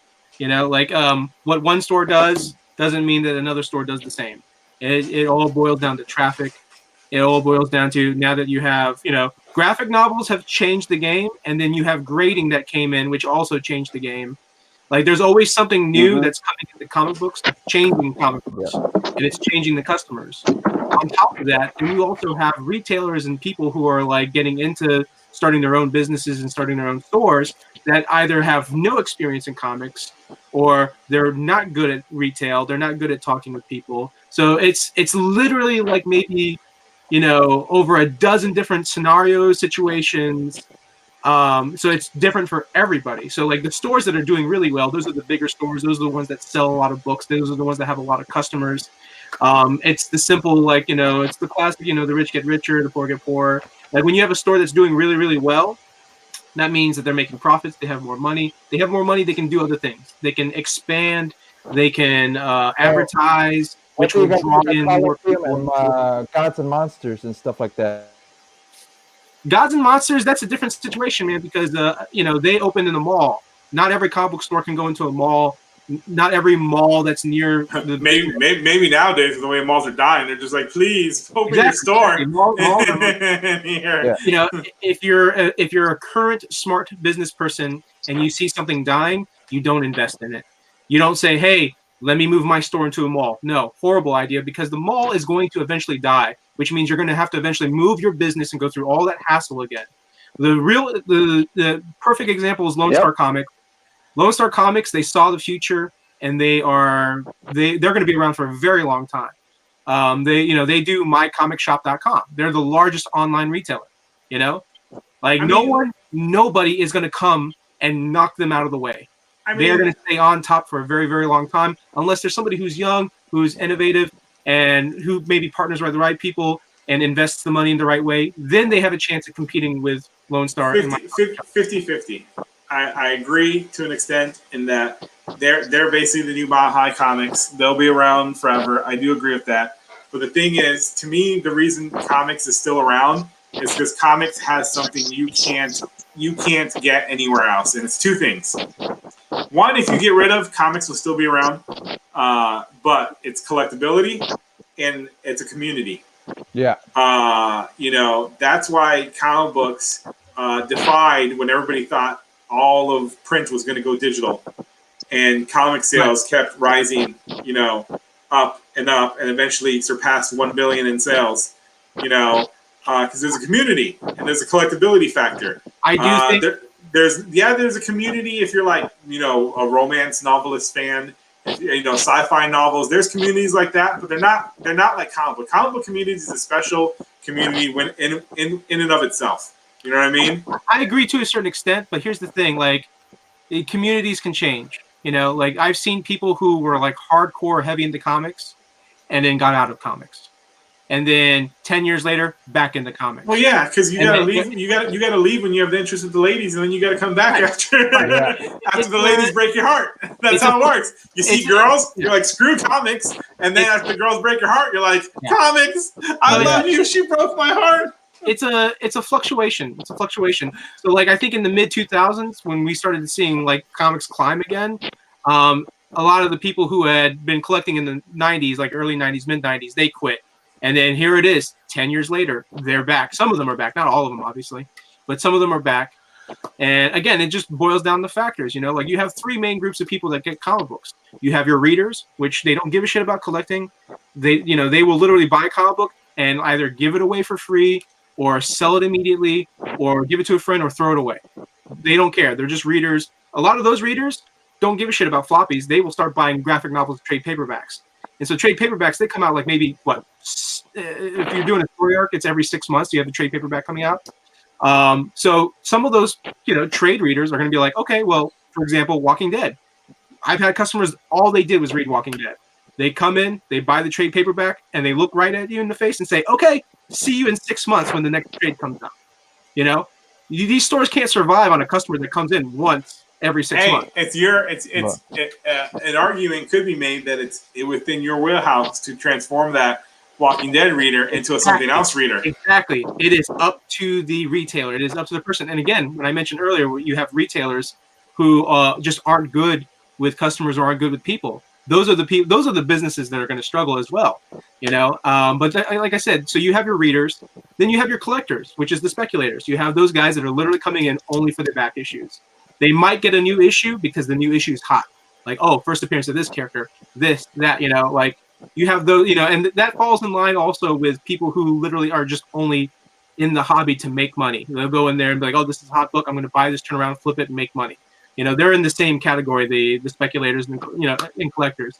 You have one version of the collector that literally just wants to buy it, collect it, and put it in their collection. You know, and then you have the third tier customer, and that's where I feel like I fall in line. The third tier customer does a little bit of both. They like to read the books, they will pick up books, and then they also like to collect. So I'm a huge Superman fan. So since I'm a huge Superman fan, even if that book is straight hot garbage, I'm going to buy it because it is part of my collection. I want all my Superman books. You know, so I will continue to collect Superman. You can have the worst person writing the book. You can have the worst artist doing the book. It falls in line with my collection. I need to collect every issue of Superman to be in my collection. Then you have other books where, like, you know, I'm a big Mark Millar fan. I'm a big Jeff Johns fan, Grant Morrison. So, like, if they're writing a book and it's a character that I don't really care about, but they are writing the book, I will pick it up. But the minute that they are no longer writing the book, I might give the writer a chance, like the new writer. I might like read 1 or 2 issues, and if I don't like the issue, I'm like, cool, I'm done with the book. You know, like I'm not getting what I want out of the book, which is I want the quality of the storytelling and the quality of the art. So it's like that's the third tier customer. To me, those are the best customers because one, they're always going to come in and get the collecting, but then they're open to getting other books and reading other books, and you know, and the hobby itself is reading. You know, so those are the best ones. The speculators and the collectors, they're good when, like, for example, Punchline. You know, like when people were like, people were upset. They're like, man, I can't believe you're charging $25 a book. Yeah. But then you have those other customers that literally won't even complain. They won't even say anything. They'll be like, cool, $25. Let me get 5 copies. You know, they drop the money, they grab the books, and then turn around, they try to sell it for like double the price. I don't know. You know, so you have those types of customers where it's like they can make bank off of those types of people. You know, so there's so many factors involved, and it's going to continue changing. It's going to continue evolving. I think, especially the biggest challenge and the biggest problem that these comic book companies are doing is constantly raising the price of the books. Unless our economy gets better, unless everybody starts making more money, or half the country is out of debt and have money to like spend and buy items like comic books, unless that happens, sales are going to continue to keep dropping and dropping and dropping, and the stupid idiots at the top at Marvel and DC are going to be like, hey, we're losing money, how are we going to make more money? I could be making $1 million a year, and no way, no hell, no universe am I paying $5 for a comic. Yep. I will not pay $5 a book for a monthly issue. I will stop reading a book if I'm not paying. Like, that's ridiculous. It's stupid. $3.99 should be the you'll hold the line. probably buy a graphic novel. $3.99 should be the hold the line. I'm sorry, I don't like. Look, man, I like reading monthly books, but it gets to a point where you're like, good lord, why is a 22-page comic, and in some cases 20 pages, for $4.99? Like, if $4.99 becomes the reality in 5 years, monthly issues are over. Like, I'm only They're collectors. already putting out comic books at $4.99. Yeah, but the 80th anniversary books that are coming out at $10 a pop. But $4.99, that has like 32 pages of story. You know, they have, you know, like, oh, this has more pages, you know, blah, blah, blah. And people are like, okay, for $1 more, yes. I'm talking about when 20 and 22-page comics, monthly books, come out at $4.99. That is this is over. Monthly comics are over. It's doomed. Because you're asking people to pay $5. It's ridiculous. Again, do you know why those books are $4.99? Do you know why those books are $7.99? You know why those books are $9.99? 2 things: cost of production, cost of distribution. Production, you got to pay the artists. The artists are getting paid a lot of money, especially when you've got 7 different covers for the same book. That means that DC's got to pay 7 different artists So who's end up paying for those artists? It's the customers. But can you tell me how much each artist is getting paid? There's probably a scale depending on the popularity of the artist. Jim Lee, I guarantee you, Jim Lee gets. Jim Lee gets a salary, so that's built into his salary, so he doesn't get paid separately for the cover. What is the most? He does covers for more than just DC. I know, but for DC, it's just basically it's built in within his salary. You know, that's he's obligated to do those covers. If you're talking about the Volvo, I don't think so. I think it's not built into his salary. I think there's a bonus for his covers. I guarantee you there's an additional cost. Right, but Jim Lee also is counting on that book to do well in sales, or else his job is going to be. Here's the reality. If maybe now Marvel and DC,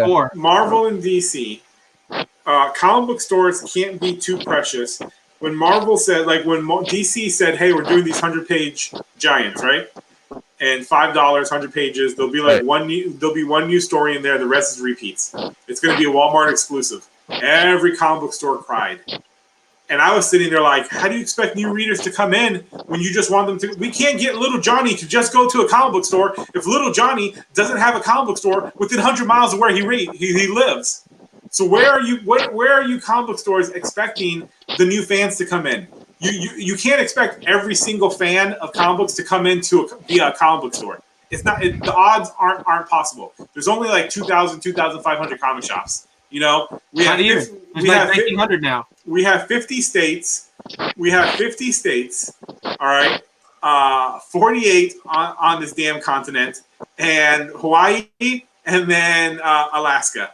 Okay, so it's like literally you cannot expect, and there's not a comic book store for every state. So you cannot expect these people. So getting mad that Walmart is getting these 100-page giants and you're not is the dumbest thing when the comic book stores start getting upset. So then DC was like, after like a year or so, DC was like, okay, we're also going to give you the 100-page giants as well, you know? And they were like, and the comic stores are like, yay! It's like, you got to realize as a comic book store, sometimes there's things you're not going to get because they're designed to bring in new people. DC could not make those 100-page giants $5 a pop if they were only going to comic book stores. They had to have that Walmart deal to make that make sense because Walmart buys in a bulk volume and they buy on a different sale level than comic book stores. Hold on, no. I'm going to cut you off right there. Because not all the Walmarts carry them, and there's not that many. You might think there's a lot of Walmarts that do, but there's not. It's very, very, very, very limited. As a matter of fact, there's one particular Walmart book that there was only 4,000 of them printed. And I think even less than that. And that was that Detective Comics #1 that had a reprint of Detective Comics 27 in it that had the first appearance of Batman. The reason why those books are cheap is because they don't have to pay those creators again for those books. Right. They only have to pay for the story that's new. They still have to pay. It's still There's still original content in those page books that they are still paying artists and writers for writing the short story inside the book. Yeah, that's what I'm saying. I just said that. I just said except for the small short story. But that's what, a 6-page to 8-page story? But some of them that's stories. A lot of the creators don't get paid for those reprints, but a lot of creators do because when Paul Levitz was running everything, he made sure that people got paid royalties, and then they had it in their contracts. So there's still a lot of creators that do get paid for those 100-page giant stories. What do you think the royalty is? You're lucky if you get 5%. That's nothing. Comparing to pay somebody like Josh Middleton to do a specialty cover for you. How much do you think that's going to cost? Middleton gets though, like $20,000. How much do you think he gets for a cover? I don't know, somewhere between 1,000 and 5,000. More than there that, you go. I think. What? Yeah. Either way, the whole thing going back to the thing is, you got to, as a store, you can't expect, as much as I agree with the whole boom mentality of the comic book stores are the lifeline of the industry. There also has to be, unless boomers are going to start opening up comic book stores in states that don't have comic book stores, or Marvel's going to start opening up comic book stores in states that don't have comic book stores, you got to have other avenues to which people can get comic books besides digital. Yeah.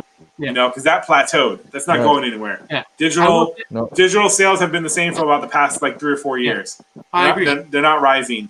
So like literally, if you know, going through Walmart, going through other different markets is how you're going to expand your audience. Like Walmart's everywhere. Walmart's are in, you know, the most booniest places around. You know? Yeah, I mean, there has to be like, okay, let's say there's 1,900 comic book stores in all the U.S. There has to be 5 times that amount of Walmarts out I can there. go on Wiki and find out how many Walmarts there are. Yeah. Yeah, but not all the Walmarts are getting the books. I'm trying to tell you guys, this is very Right. regional. Well, yeah, I The know, Walmart but distribution is But very even if regional half the Walmarts, and very even if half the limited. Walmarts are getting them. I know not all. You're Walmart, talking about maybe 3 copies of each. I know That's it. not. 3 I copies know- of each issue. That's it. I know not all the Walmarts are getting them. Like I know that, but it's still that is still a place where people can go to get the book. You know what I mean? Like, But you're it's- missing my point entirely. If they can do a printed book for $4.99 of a 100-page giant at Walmart, why can't they do a 36 or a 22-page book for $1.99? Why? Because Because of the artists that are working on the book. No, because you have idiots in the corporate level that are like, listen, we have last year's sales and projected sales. We need to make more money this year than we did last year, so we have to raise the prices of the books. But Well, not they're- even just that, but like DC, they never raise their prices of the books until Marvel raises the prices of the book. DC always follows Marvel, so when Marvel yeah, bumped up I got you there. $3.99, Yeah. the top 10% of creators are the ones that actually make any big money. Like Marvel, I wouldn't be surprised if this has not changed. Like 5 or 6 years ago, it was Marvel paid as if you're a writer starting out at Marvel. It's $90 a page. At DC, it was $100 a page. DC has always paid more than Marvel. No. You're missing the point again. You're looking at artist and you're looking at writer. Look at the credits on a normal comic book these days. You've got 8 people working on one book. Yeah, I mean, if you're talking, what are you talking about? Because of variant covers? Not just variant covers. We've got finishers. We've got colorists. We've got digital directors. We've got promotional people. We've got different departments that they're categorizing these people in. Look at the credits of a comic book. It's starting to become like a television film. The credits are getting longer. It used to be that 3 or 4 people would work on a comic book, tops. Sometimes Tim, 2 people. Tim, you also have to realize that contracts are different for every person that works on those books. Yeah, Everybody's like, gotta get- Who are you talking to, man? Who are you talking to? Of course I've already factored that in. I'm an actor. I'm a performer. I know what contract rate goes for. I've already factored that in.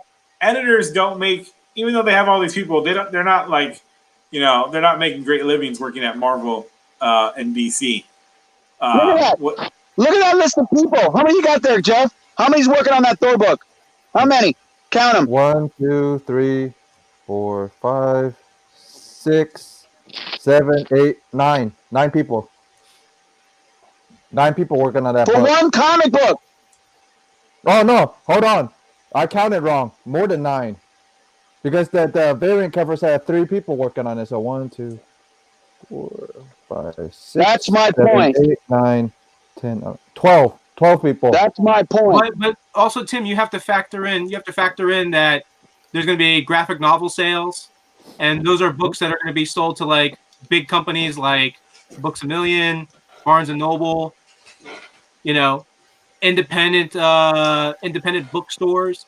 That's you know, it's almost like, to me, it's almost the equivalent of like when a movie is released. When do trade the screen. paperbacks come out? The same time the floppy comes out?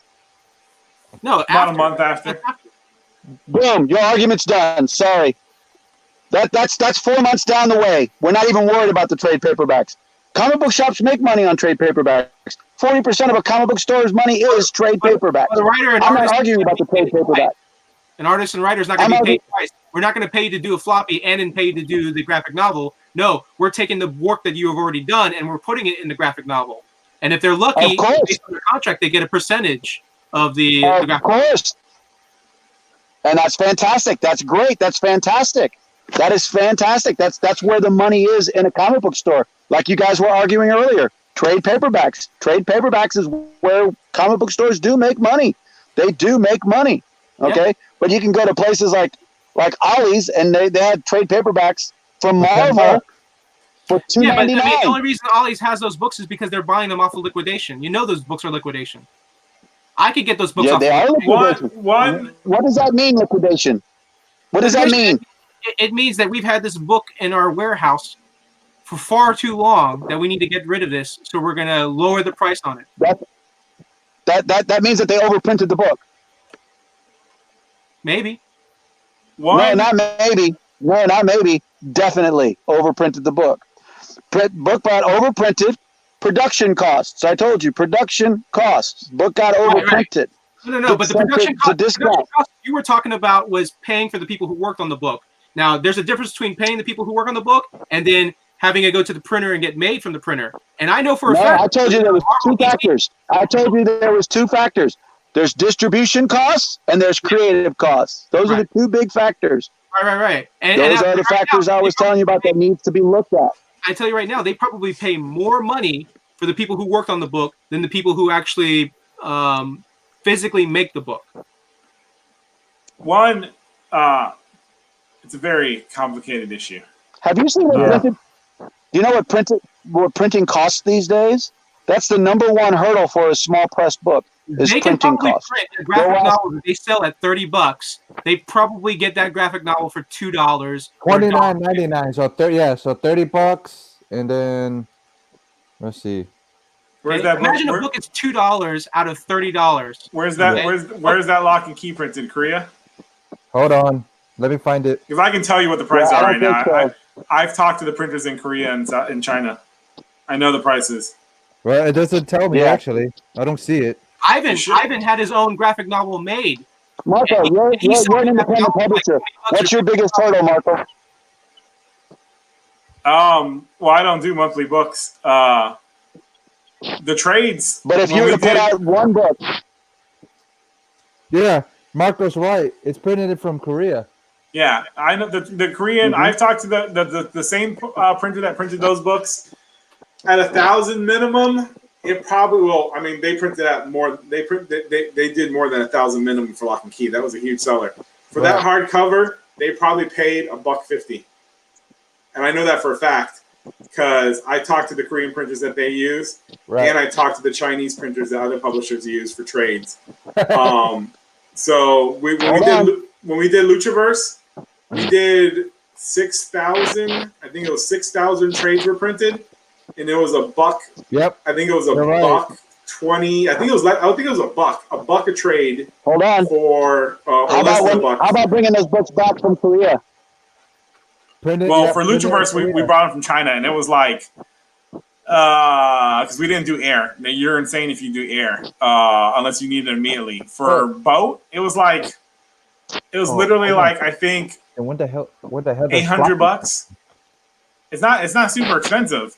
Like 1,000 trades. I think when I was looking at 1,000 trades of because the more you print, the cheaper it is. So when we're looking at 1,000, floppies are printed in the U.S. Floppies are printed in. Yeah, you can't do floppies in Korea or China. You're not going to make the monthly schedule. We already know that they're made in Canada. We know that all of Marvel and all of these comics, both single issue and trades, they're made in Canada. They haven't. Scout Comics prints their books now using a printer here in Florida. Yeah, but this down in the southern Florida area. They use a printer now. What book are you looking at, Jeff? I'm looking at the Thor book. It's not printed from Canada. It's printed from. It looks like Kansas. Spell it. GLASGOW and then KY. Kentucky. That's Kentucky. Yeah, by the way, a lot of printers are now competing for. A lot of printers are now getting into the comic book printing business. Where before a lot of printers in the U.S. were not printing comic books or trades. Right. A lot of them now are getting into that space. That's why you see a lot of publishers like Kickstarter guys. They'll print their stuff in the U.S. because they're like, okay, I don't got to wait like a month or two to get my stuff. I can have this trade for you in 3 weeks or 12 days, depending on the printer. Dynamite prints in Canada. It says For in this one. a So. book I was looking to print. I talk to these printers all the time just to get, Right. depending on what I want to print. So a printer, one of the Chinese printers that a lot of them use, it was for hardcover. It was $150 Right. each, and it was 4,000 minimum, and it was plus shipping. I think shipping was going to be like $500. Maybe about $500-600. Because it goes on boat. The one thing with shipping on a boat is you got to wait. You have to wait, I think, like 6 weeks, 6 to 8 weeks, something like that. Because it's boat. Right. It's not air. If you want to pay air, you're going to pay more. You probably think you're going to pay close to double. Right. And you better hope they don't arrive damaged. So you're literally, so trades are like talking to all these people. Trades are the cheapest. You can print those for so cheap. Like trades, like $15 or $20 or $30, and they're paying anywhere from. I mean, it depends. If you're a big publisher and you're printing, 20,000 trades because your first stores ordered like 5,000 or whatever. It's Marvel I'm talking about. Those trades based on. I mean, Ivan paid for his from a Chinese printer. A lot of the publishers use either the Chinese printer that Ivan used, or they use this specific South Korean printer. Ivan paid, like I told you, like we did 6,000 of the Luchaverse. A small number of them were hardcover, so it was like I think 800 were hardcover.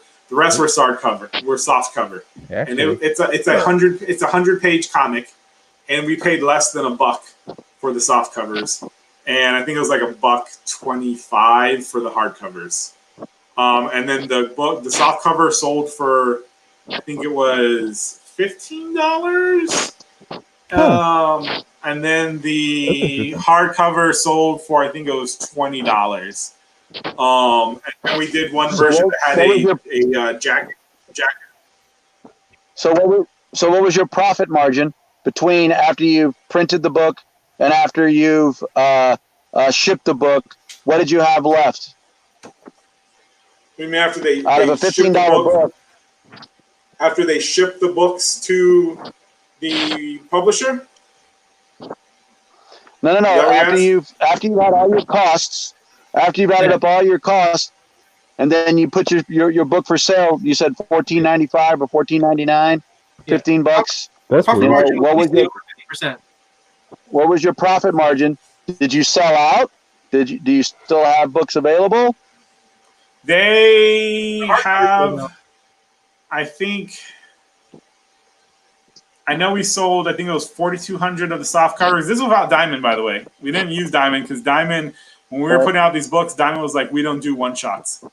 That's what they told Ivan. We don't do one-shots. So this is selling online. They opened up a big cartel store. This is all marketing done by Ivan. This is, going to the specific, market and people that were for these books. Specific demographic. There we go. That's the word. So when these books shipped, all them motherfuckers were paying for their own shipping. when they bought it on the online store, it was pick your book, pick your shipping. So sure, I totally get that. But did you make money after you were said and done? As an artist, did you pay yourself? Well, it's not my company. It's not my company. I was just a hired gun. Oh, okay. I got paid to write the book. Yeah. And I co-created the universe. I got paid for all that. But did the publisher make money? Yeah, because I know him. So he told me everything. So he made money. The licensor didn't make money because the licensor, made. That's a whole different discussion. That's a whole. We put a pin in there. We can talk about it next week. I'm just that's next week. That's an off the camera discussion. That is Jeff will do his wrap up, and then we'll have that off the camera discussion. I'll do my wrap up now. Yeah, you don't have to give us the real numbers, but it'd be nice to see if we can see some actual numbers just in context when it comes to what it does. That way you can see what Marvel and DC are doing. Let me call it so we can talk about this a little more. But back in the back. Yeah. All right, guys, this was Extreme Nerd Table. We went for a little over 3 hours. A little, 3.5 A little. hours. 3.5 hours, but so thanks for watching, guys. Hey, that's only an hour each. Okay, yeah. Thanks for watching. We're making up for the last week that we didn't have one, so that's what it is. But thanks, guys, for watching. I got, what was it? Cantonese Comic Wednesdays coming up. Episode 57 drops on Wednesday. Then I have the Comic Books with a Hook show with Robert, and then I have Silver Age Sundays going on, and then I have Extreme Nerd Table next week. And then Marco, got anything going on? If you're a fan, really, if you're a fan, do not join if you're not a fan. I have a group on Facebook, 90s Comics Strike Back. We have over 150 people in the group. It's made up of professionals in the industry and fans. It is a fun group. Again, 90s Comics Strike Back. Besides that, I have stuff I'm working on I can't talk about. I actually got an email today about a whole contract thing I need to talk with the publisher about. Can't say who, so there's stuff coming. Congratulations. Thank you. I just still can't talk about it yet. But, there's stuff coming. I'm also slowly working on my personal Kickstarter project that I'm working on with an artist, that we're going to be rolling out. We're going to be doing a whole... I don't even want to say how we're doing this, how we're rolling this out, but it's going to be a fun, book. And, we're going to do a Kickstarter for that. Again, stuff coming. When it comes, you'll hear more on here and online on Facebook. All right. Let's, Rendo, got anything going on? I do. I have a really big project I'm working on throughout the week. I'm going to work on finishing this queso dip from Tostitos. Jesus. I thought you said you were going to clean up that room, man. That's what I thought you were going to say. That's a big project. It's an ongoing process. You need Marco's help, man, because Marco tells you to get rid of it. You need to get rid of it. So, pretty much. Does it spark joy? Yeah, does it spark joy? All of it, all the time. Tim, you got anything going on since you reached the 100 subscribers today? I've got everything going on. We got new comic books coming out this Tuesday. Don't forget to check out Mylar Madness on Wednesday. Books are coming out, so you can get the actual speculation of what's going on in the comic book business. And Marco, just to let you know, when that comic book gets published, I want 20 copies for each store. I work at 2 stores. That's a guaranteed 40 copies that we're going to get from you, so we can push your book and make sure that people are aware of you.